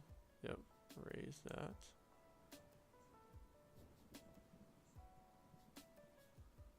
Alright, I think we are cool on this. I don't think I want to do anything else to it. So, I need to fix this. It's bothering me.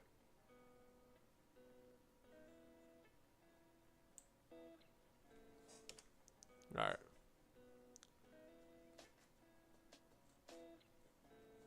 yeah, so that is what I kind of, and this would be a complete photo in my opinion. I might still,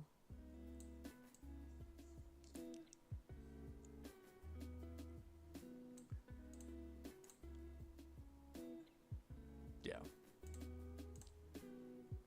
let me just do the final touches on the tone curve.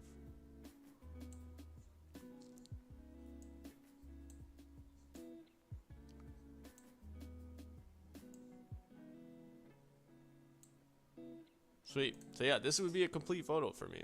I think nothing else I want to do to it. But looking at it from where it started to where I took it, this completes the photo for me. And when it comes to travel photography, I'm going through a collection of photos. This and on the left, the before, interests me because it's something that interests me as I go through it. And I'm building out the concept as I go along. But to complete the photo, I then have to edit it. And where I take the edit kind of helps complete the photo. That's just my whole process of how I kind of look at photos. And when it comes to travel photography, this kind of interests me. I built out what interests me. I built out the substance, the story of a photo through the process of making it. Not necessarily taking the photo, but making it in the editing, in the edit. That is kind of what it is. That is kind of how I go about it. But yeah, this is before and after. And now we can move on. Yeah, I really like this photo.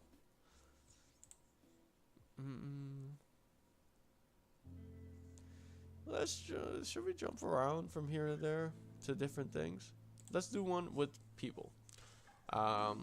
Dope. So yeah, a lot of my work that you saw already when it comes to that, I love like subjects, and most of the time, someone said one time, your photos feel, I forgot what they said exactly, but I was posting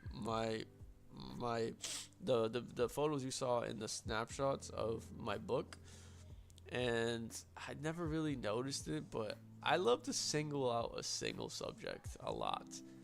I don't know why, but I love a single subject. I love some type of subject in my photo, but all I need is just one. So a lot of my photos and my like travel photography consists of at least one subject. And yeah, that's what always catches my eye, especially in a new place with newer people, and I've never been before. I love to people watch, which can be creepy. It's not creepy, but I love to people watch even more times than not, than even just looking at the architecture, because it interests me so much. Because everyone, especially in a new place and newer cultures and stuff like that, it's very, very cool to notice day-to-day life of how it's very different to what I'm used to, and it can add so much to a specific place. I mean, people make a place alive. So yeah, that's why I always have one subject in it. And to that point of me building out a concept, now this specific point, if I like a certain way that I take a photo, and I want them to be very, very cohesive, sometimes I even do the same type of color grade to the rest of the photos. Since this one has a lot of nature into it, these 4 photos here, or this photo, and even this photo, could fall the same type of colors as the first photo. That helps, like,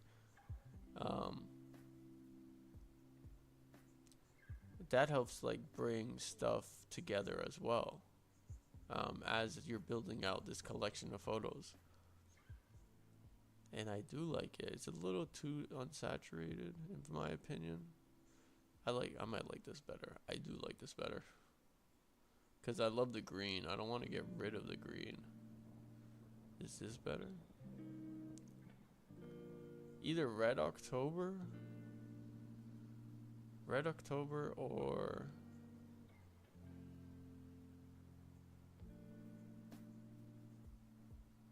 I can always bring the green back though. No, but I like the green a lot. Red October or Moran. I like that a lot. Might be Red October. It's the same thing, I feel like. I'm just looking at the skin tones too.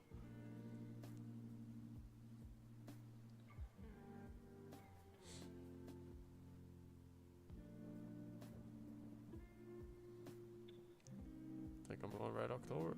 I like it a lot. And we can play around with it for sure. But this is a good starting point. I love this. And I already know, essentially, before we even get into it, there is going to be a vignette for sure.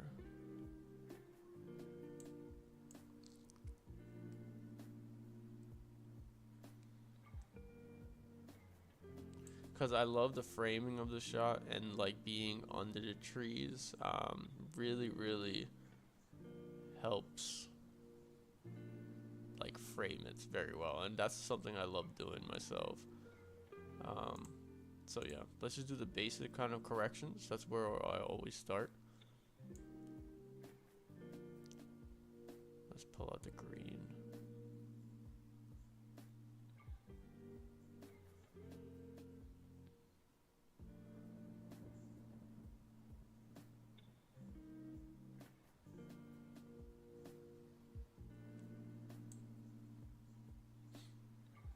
Pull out the green a lot more. Let's raise the contrast.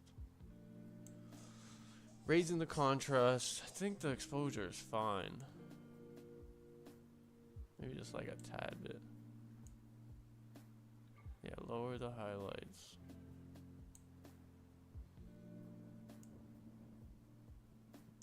Raise the shadows, the clarity, let's lower it.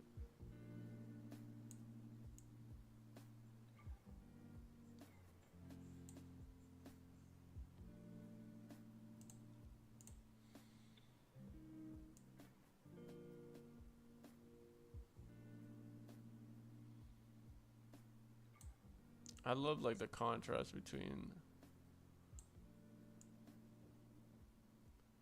the light and the dark. All right, let's go straight to colors.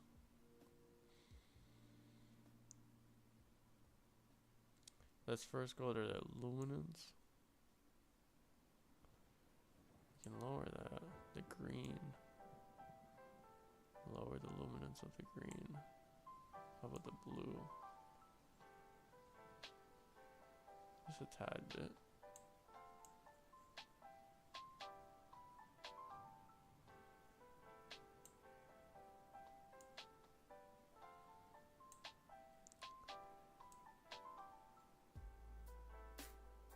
Not too much. I love that.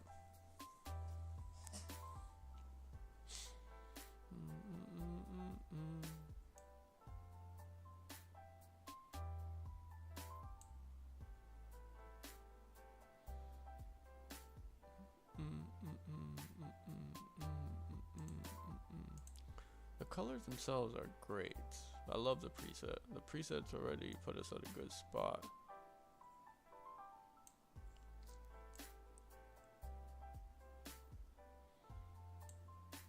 Let's bring it out just a tiny bit more. Yeah, I love that.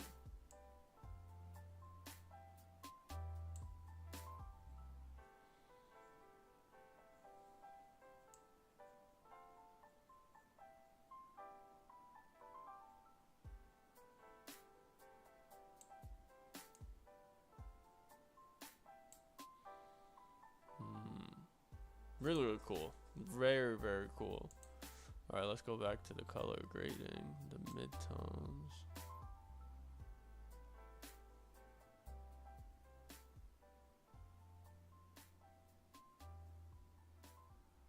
I love the blue. Shadows.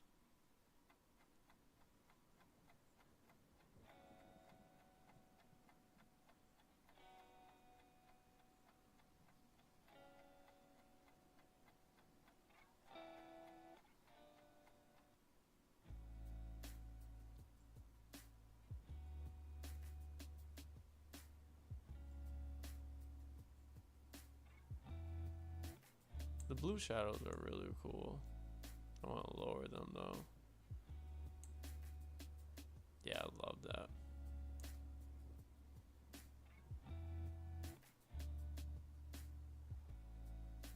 Now since we're doing blue, do we do a little red action? Cool. Alright, now let's go to masking. A lot of the work is going to be done in the masking. Perfect. Create new mask. Let's select the sky. Perfect. New mask. What's the background gonna do? I think those are the 3 masks we're gonna need. Alright, let's do this first.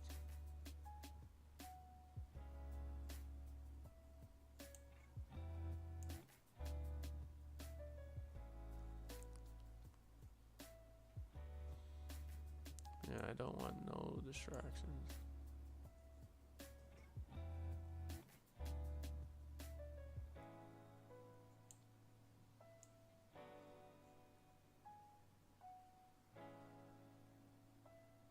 Not a lot, just a tiny bit. What's this one?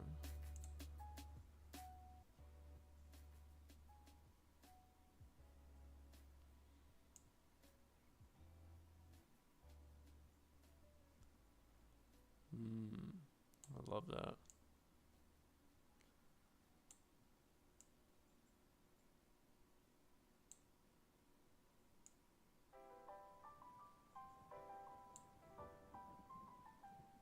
Realistically, I'm just trying to make him the physical focus through these masks. Not fully. Like, I don't want to just do that. But enough.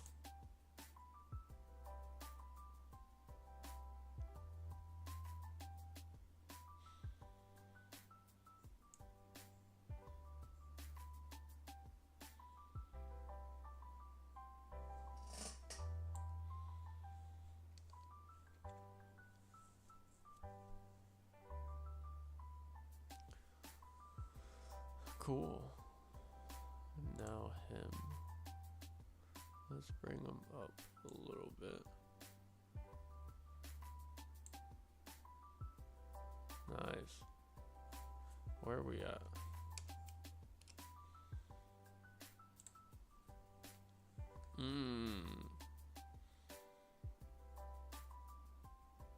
That's so cool.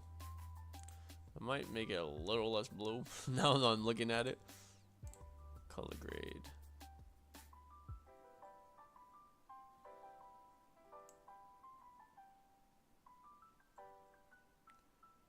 It's a tiny less blue because it's a little bit. It was a little too blue.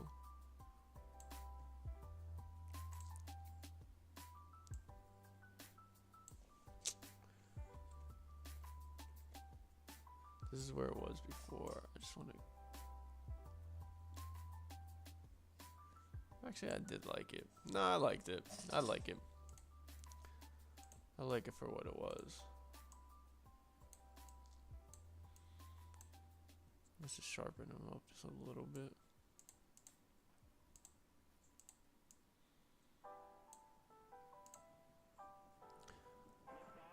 Alright, let's go back here.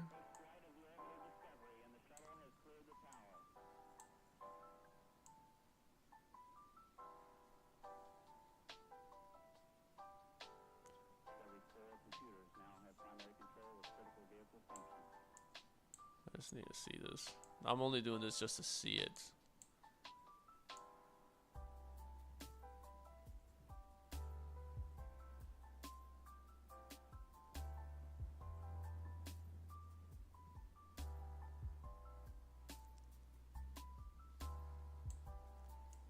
What's highlights?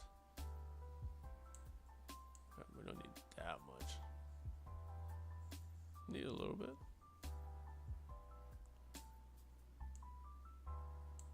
Yeah, this little thing, and then not that much. A little bit of green. Yeah, I think that's dope.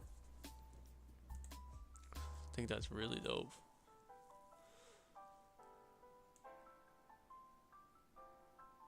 Yeah, let's take the vibrance up.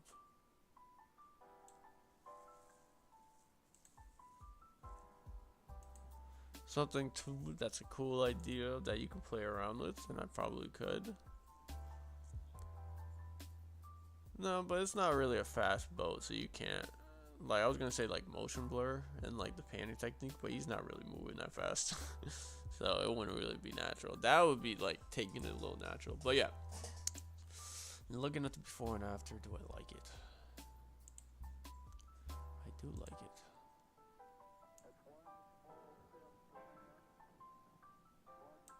I like this a little bit more though, because it was a little too blue.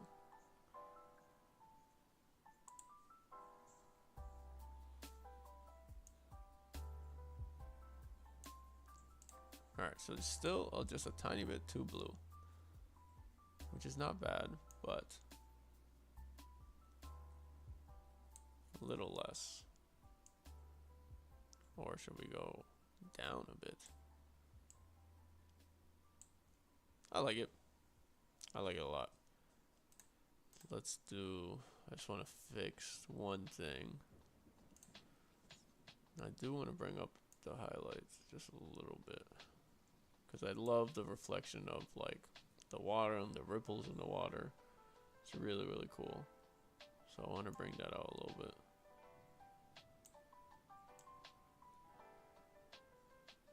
To contrast with like the dark parts.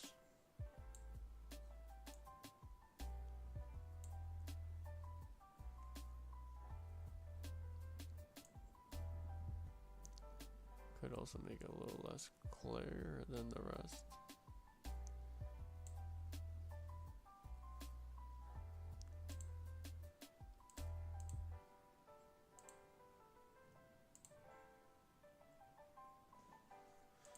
Without it works too. Alright, I'm gonna bring it up a little more.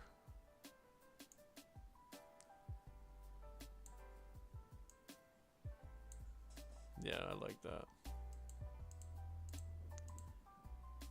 Just takes down a bit, just a little bit, but it still holds some type of,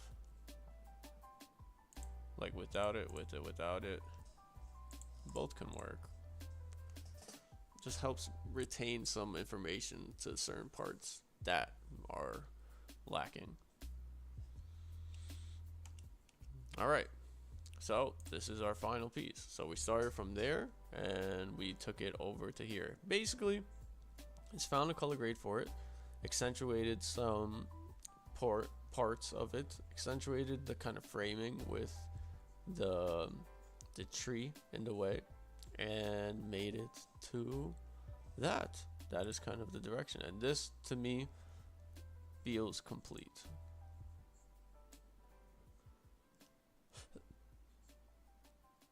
Yep. Dope, dope, dope. All right, we're just gonna jump in between what we have here, because these I wanna edit all of them in this collection, but to showcase like how I do that, one of the biggest like things in here is just to showcase like how I complete the photo when it comes to this certain type of stuff.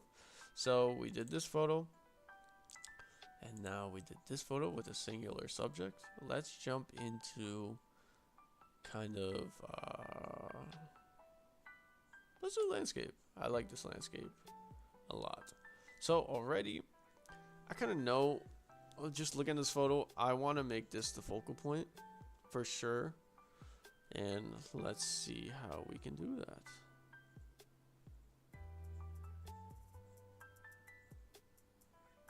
I might go up to one of these presets.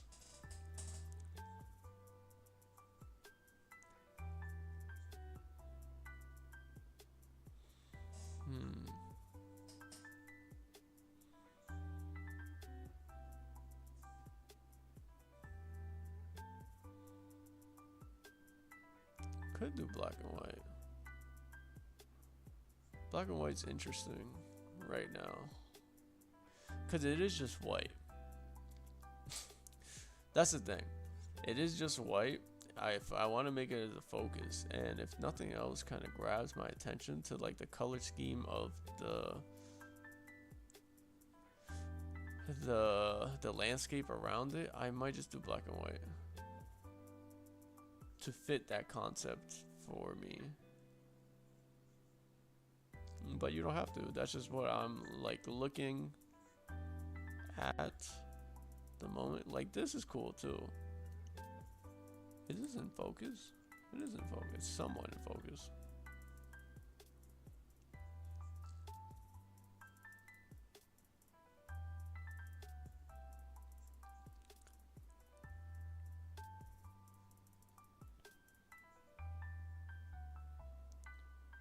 I feel like black and white does take a lot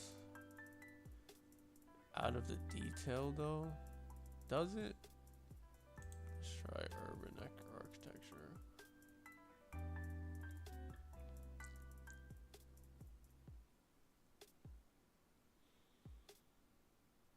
Like this. Does this, you feel like it takes away the detail of the scale? I don't think so. I don't think it does. Let me try it. Because without it, this is what I'm thinking. This is my thought process. Is without it, say it's just a color, right? Is there enough in the rocks, all that, to make it in color? Cause there is, but you know what I'm just trying to like thought process it.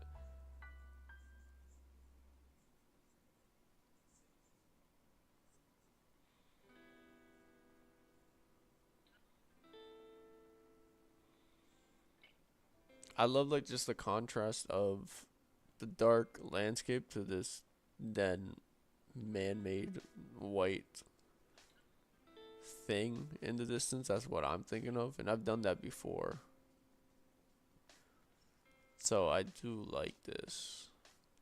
And it's like I'm thinking of like this photo, how it's taken. It's not really taken at a certain point in the day. It seems like a very regular point of the day, not like golden hour, not like any interesting. It's pretty well evenly taken. It's a good photo, but sometimes I think about it and I want to make it even more interesting. So I think I'm doing black and white. I think it's black and white. Yeah, I think I love black and white for this one. Just for the simple fact that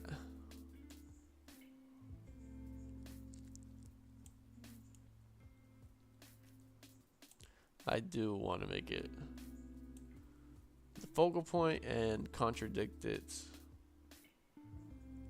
with its scene around it. That is my initial idea. And that is just what I'm feeling at this very moment. That could change. I could hate it. I could honestly hate this idea as the more and more I do it. So, but that is the initial idea. We're going to roll with it. That is the name of the game.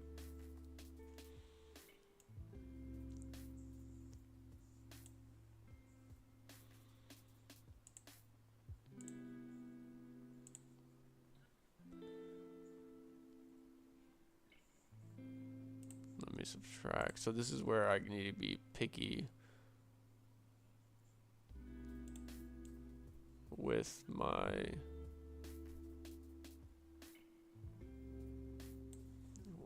mask. I only want the lighthouse.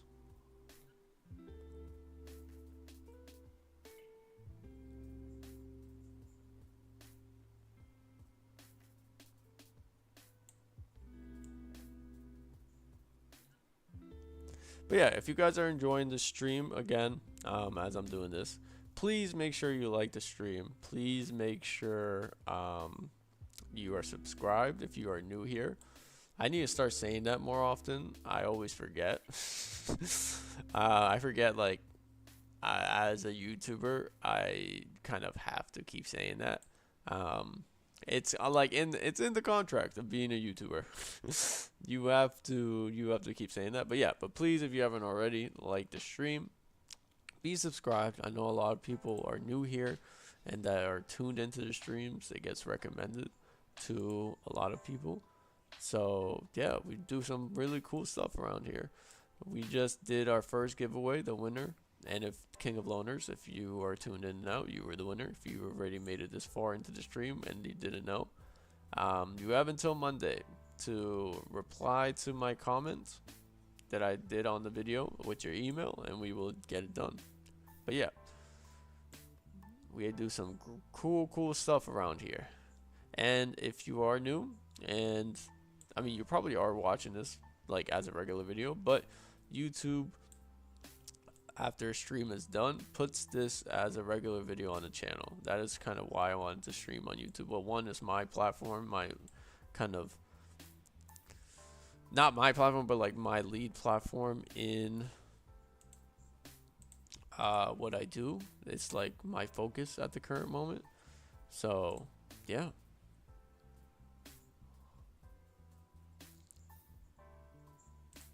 Duplicate inverted and duplicate inverted one more time. No, I did that wrong. Just duplicate it.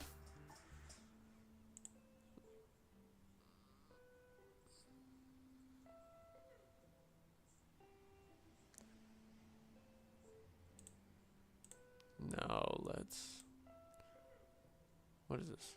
Oh.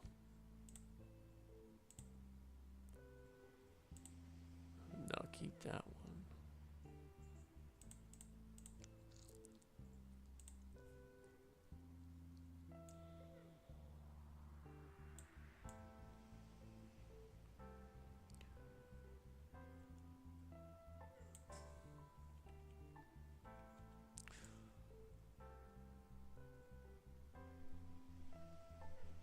One of these is going to be the mountains. The other one's going to be the water. So we just got to decide.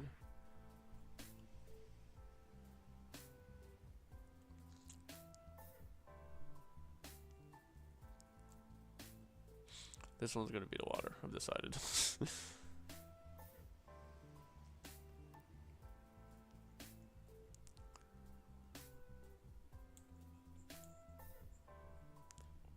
And these don't have to be like perfect. Just enough. Cause sometimes when they're not even perfect, like these you see like seeping into the water. Sometimes if you don't get even too close, they'll look more natural. So take your time with masks. It's so cool that you're able to make masks now, because earlier years Lightroom did not have masks. That's why Photoshop was there, because Photoshop is the mask like app. And you have to do this by yourself. So utilize masks for complexer edits when it comes to photos.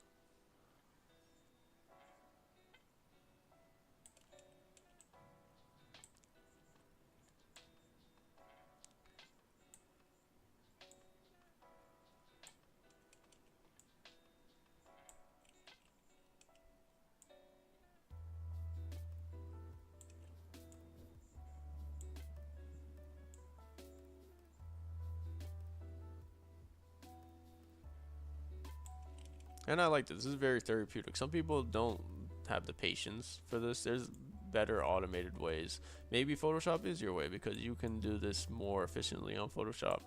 But I don't mind it. And essentially, this is just the way I operate. So again, I have to repeat. My way is not the right way. My way is not the wrong way either. I think I've gone to a point where I'm able to share the way I edit stuff that will be beneficial and valuable to people. So, but this is not the only way. I don't do this to show, oh, this is the way, like you have to do it this way. There's millions of other ways you can do this that's probably more efficient. and you just have to find the way that works for you and adjust it to however you want to do it, however you want to adjust it. But yeah, I think I've said that a lot, and I'm always going to keep saying that. This isn't a way to be like, oh, you're doing it wrong. Don't do it that way. Do it this way. No, this is just me sharing sharing my process. And if you like it, cool. If you take whatever you want from it, but if you don't like it, then yeah, it's no. It is no. Oh, I did this wrong. Hold up. Now I have to add. I also didn't finish.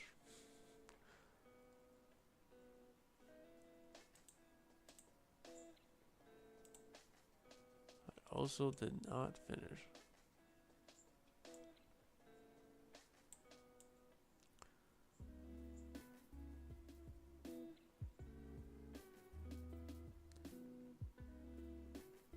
I didn't do it wrong. I just didn't finish. And yeah, the more, this can be a lot more precise, a lot better if the more time you spent on it.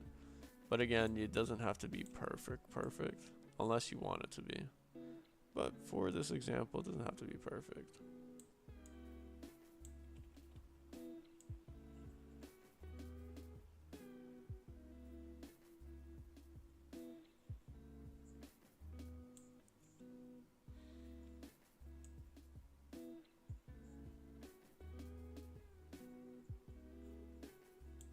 All right.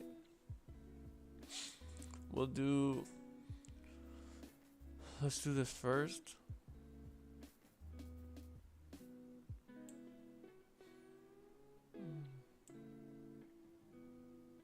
Let's do the water. I love that. Already, I just want to.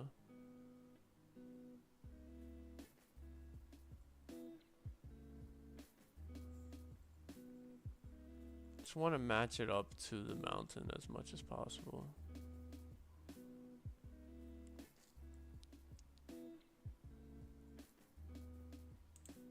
Duplicate and invert. What if we do that? Ew. We just did it. Come on, man. Now I just want to. What is this?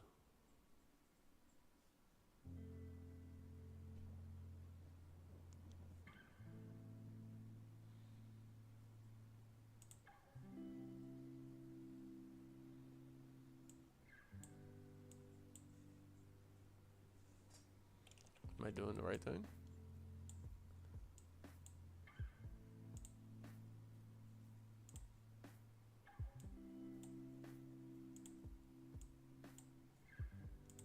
Why isn't it moving?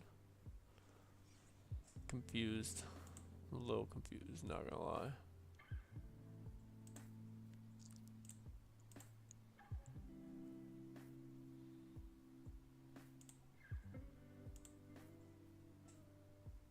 Oh, wait. No.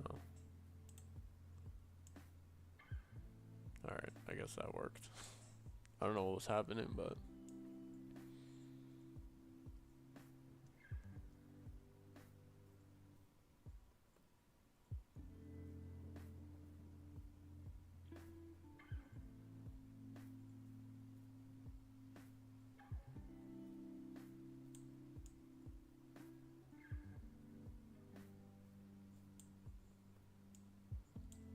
Alright. Now we got the mountains.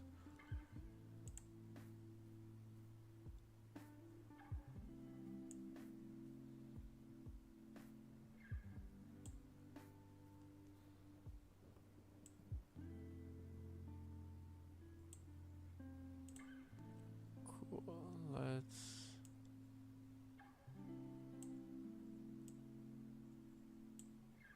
It's not like extreme, you know what I mean?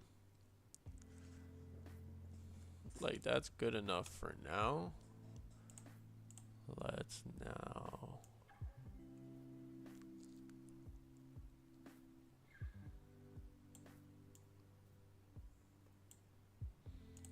let's do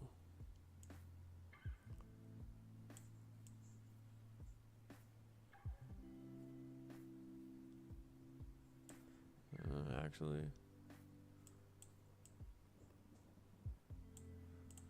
we're gonna do a different type. We're gonna do a we could do a radio granite. Let's try this granite first.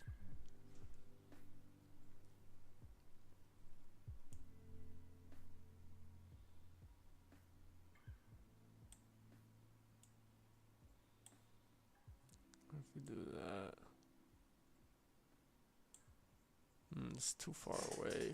Never mind. Delete. Let's do a radio.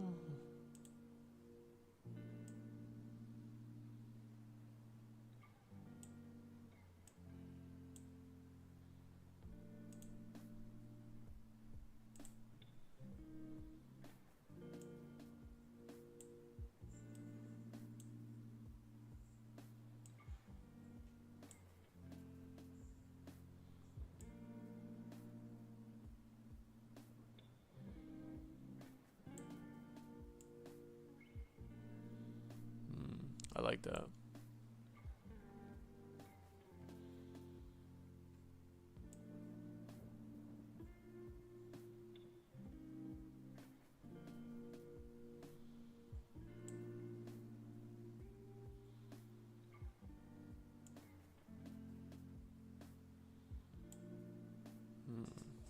It's cool.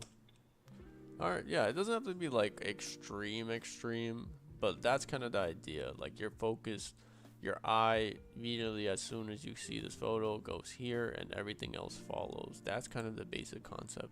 And that is why I wanted to make it in black and white. Other than that, here and there you can play around with what is important to you. I think that's cool though.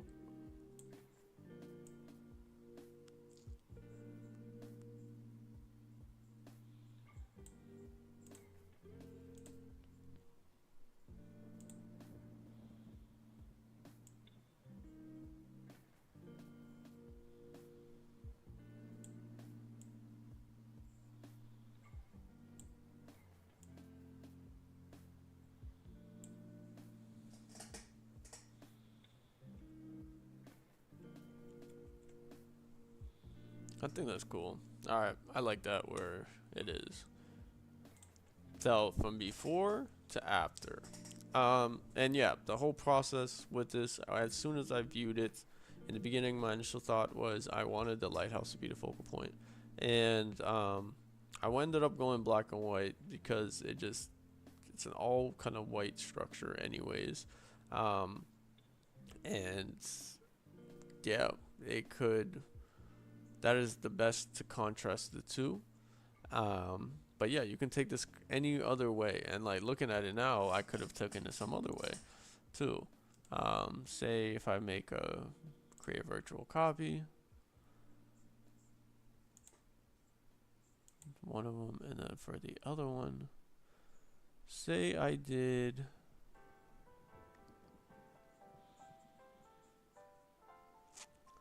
Ember, right? The only thing, and I could have done something like this. Saturation between everything else, I could have killed.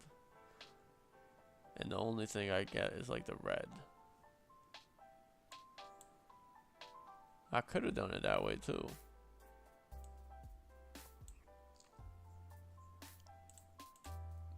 Let's see.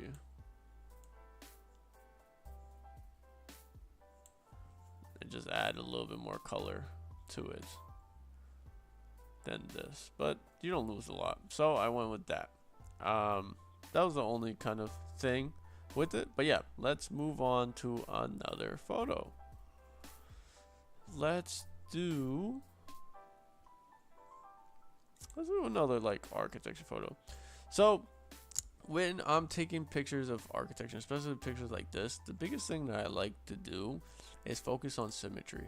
That like sells it for me. I mean, that's what, because it's very, very appealing. It's very, very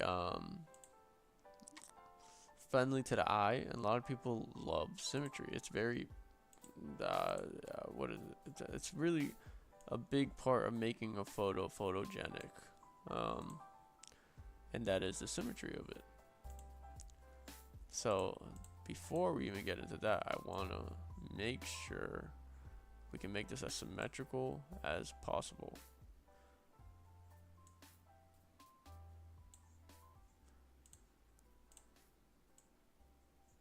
That is where you have to focus on lines, leading lines, lines galore. But even with your crop, you can keep it. And this isn't, I would say, with symmetry, it just, you got to put in the extra time to make sure everything's symmetrical. That's the most time consuming part of it. Is it symmetrical? While you're shooting, more than like in the edit, like I am doing now.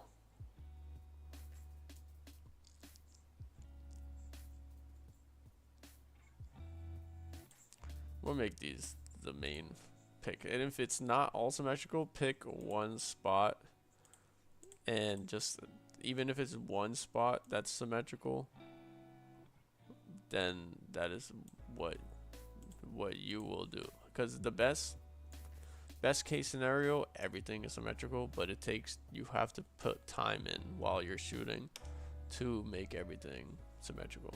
Since it has yellow, could make it red. Now you have control to take this and make this as interesting as you would like. So let's see what's working, what's not working. This is cool.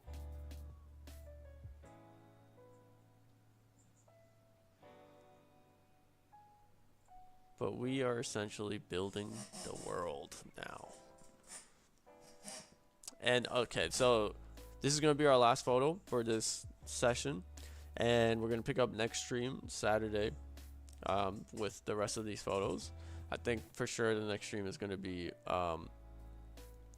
more when photo editing, but today was a little longer. The intro was a little longer because I wanted to go over kind of travel photography as tips in general before we got into it, so the intro was a little bit longer. I kind of like that. I like that better than the red. Or you can go with just straight black and white, make it interesting.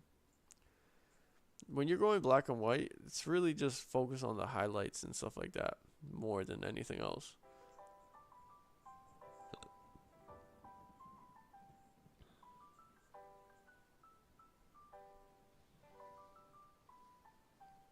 I like the coolness though. Where was it? Was it this one or this one? I think it was this one. Yeah, I might do this. Did this alter anything though? I don't think so.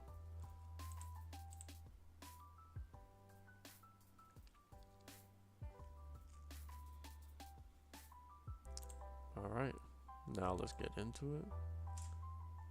Did the camera die? The camera did die. I didn't even know. I'm still here. Let me just change the battery. I'm still here. Ugh. That is something I still need to order. I still need to order the non-dying battery when it comes to for streaming.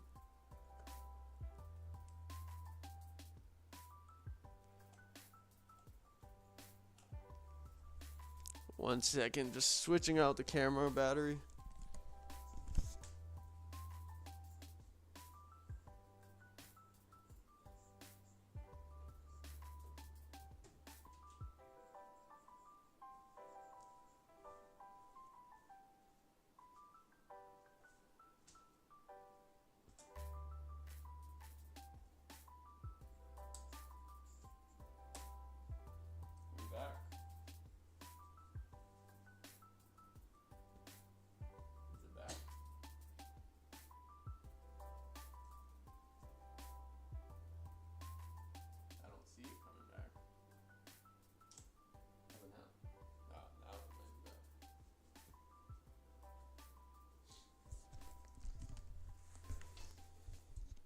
Hello, hello, hello, hello. Are we back? I'm looking in there. Yeah, we're back. Sweet. Yeah, so I had to switch the battery. That's cool. The sun's out. You can see more. But yeah, alright. So this is going to be our last photo. And honestly, the idea I have right now, I want to kill the light around completely. Any like highlights, I want to make, you see how this is like completely dark? I want to do that. Completely. And the only lights coming out is this light here. So let's try to do that the best we can without having to do the masks first.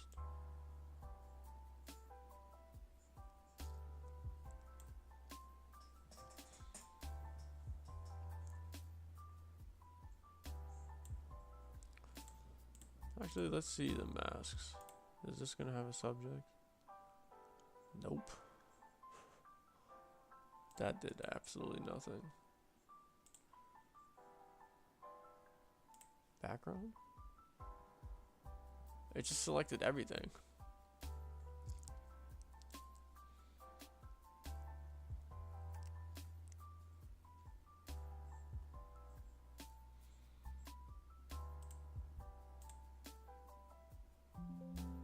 No sky detected. Alright. Subtract. What's the main difference between Lightroom and Lightroom Classic? So, Lightroom Classic, all I've heard, I think the layout's a little bit different, but I've been using Lightroom Classic for a while, and a lot of photographers like Lightroom Classic just for the simple fact of the layout. I think that's the only difference.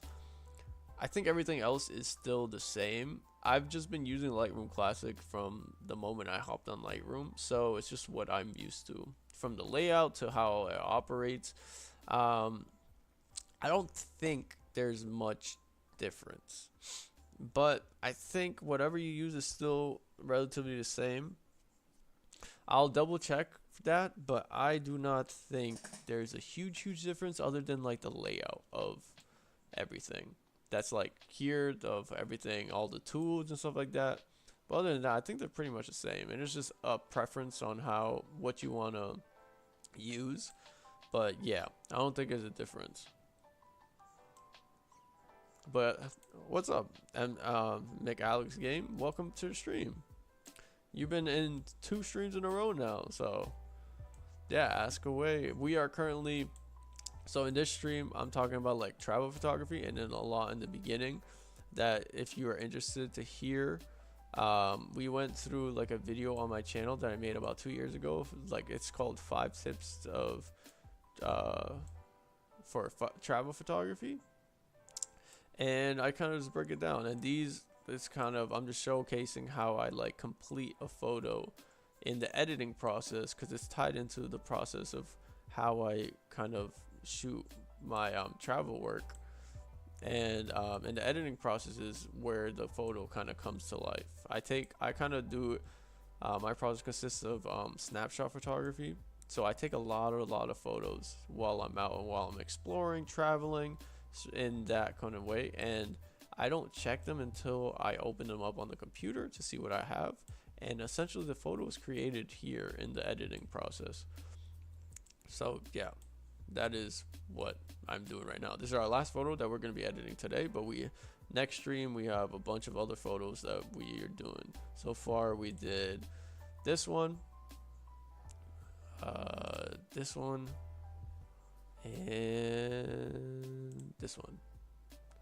and now we are on this one.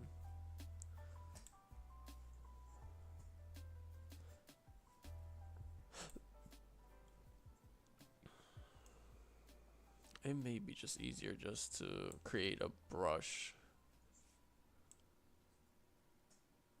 I just want to see if it does anything.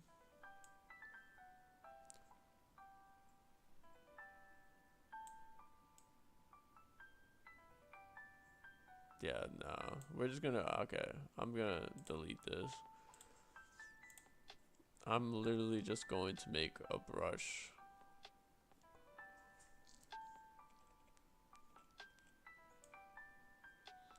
For these. Like, I don't want them at all. I think these are just reflections of cars.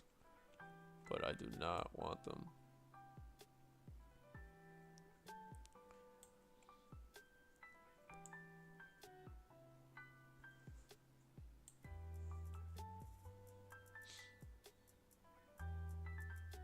I feel like these can stay.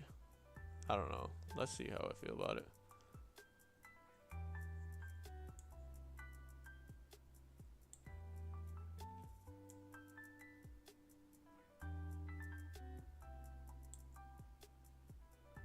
Actually, no. I see them.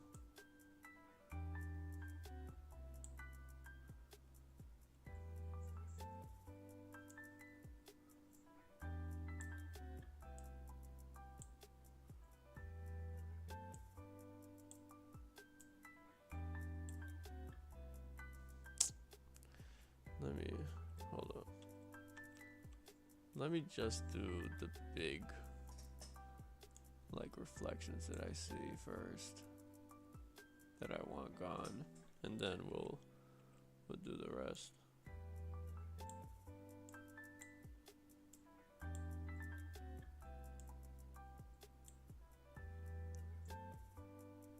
I love your videos. Thank you. I appreciate it. You know, slowly but surely we'll get more subscribers, bro. It's just name of the game, staying consistent. My only goal is just to keep making videos and then try to make them better and better as I go. But I appreciate it.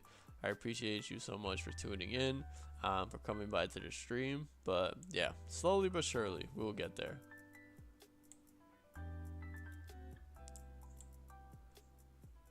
Yeah. Even the smallest thing, just like that we just did,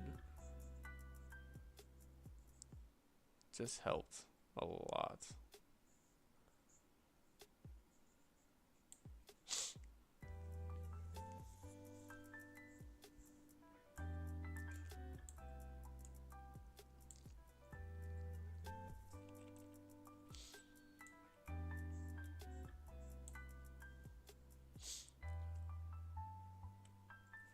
Yeah, because look, before, after, even something as small as that just helped a lot.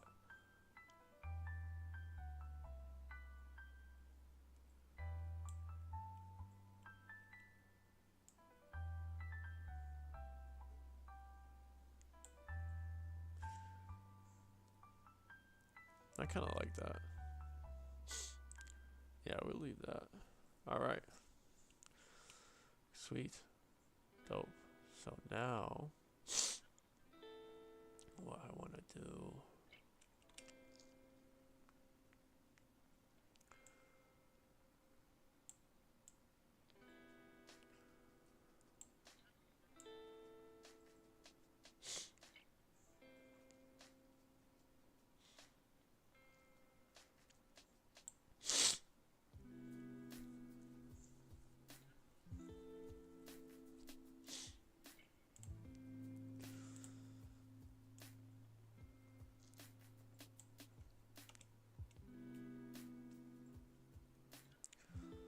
Let's go to color mixers.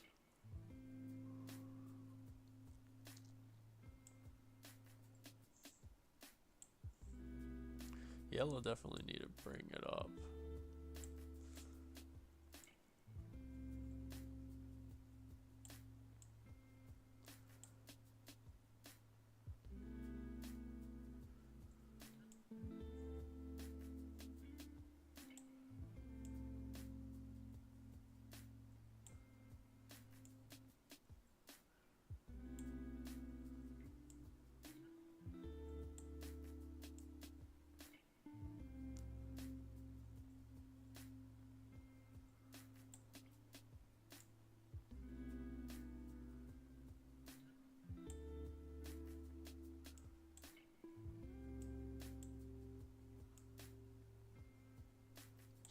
What color is on here? I don't even know. I'm trying to figure out the color.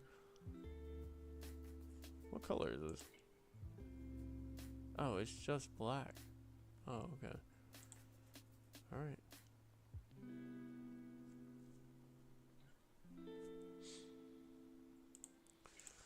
Let's go to tones.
Just want a little bit, not even a lot. Sweet. Love that. I mean, I like that already. That's kind of the whole concept a little bit. Let me just turn up.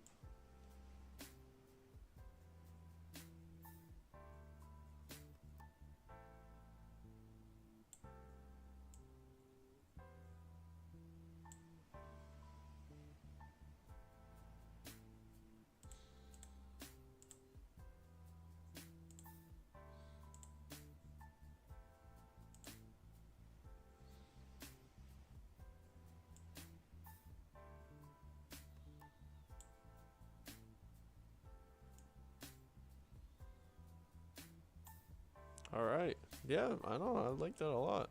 We did very small, like, tweaks here and there. Like, we just got rid of some, like, annoying lights. I might even just get rid of that just cause. Just to get rid of the only focus I want is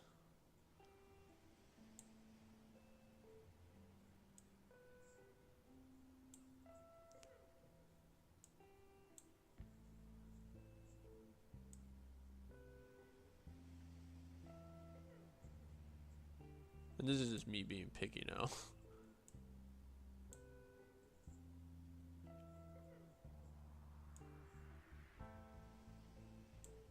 But yeah, dope. Think that's cool. So this is the before and that is the after. That is a complete photo in my opinion. And you can take it further for sure. You can keep going with this, but I think that's enough to complete the photo. Even just a simple color grade, like I said in the beginning, because you're making the photo at Alright, just making sure I'm not muted. You're making the photo that's being created in the editing stage. You're taking all these snapshots as you're traveling.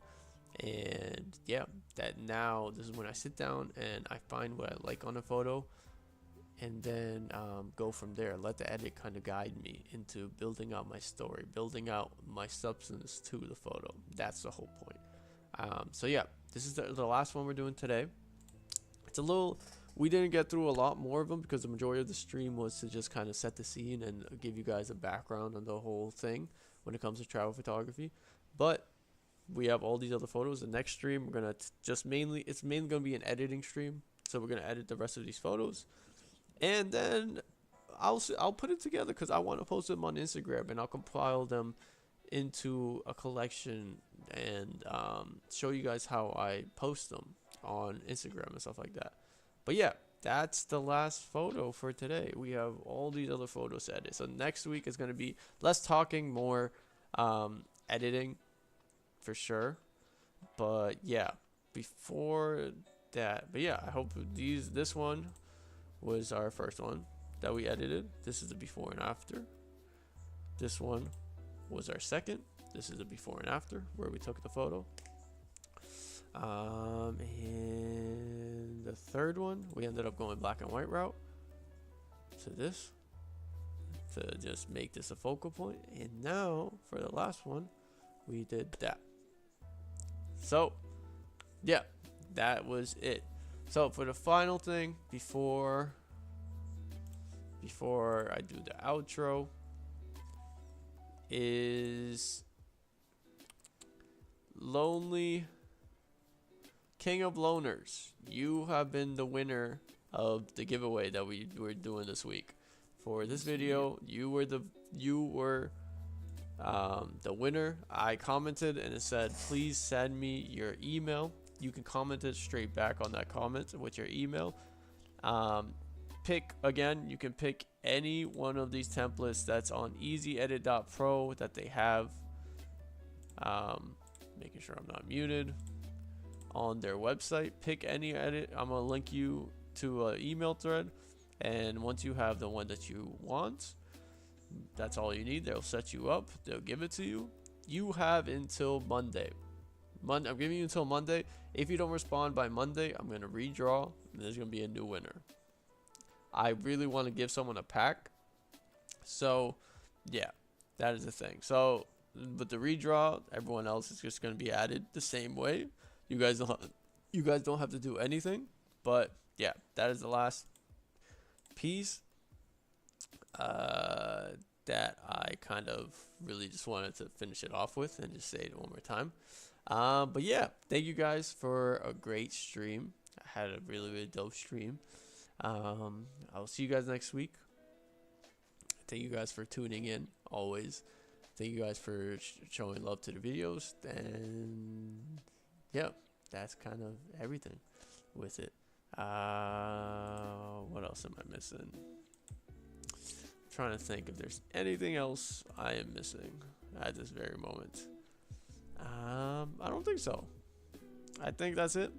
I think I'm gonna leave you guys off with that. And yeah, stay safe.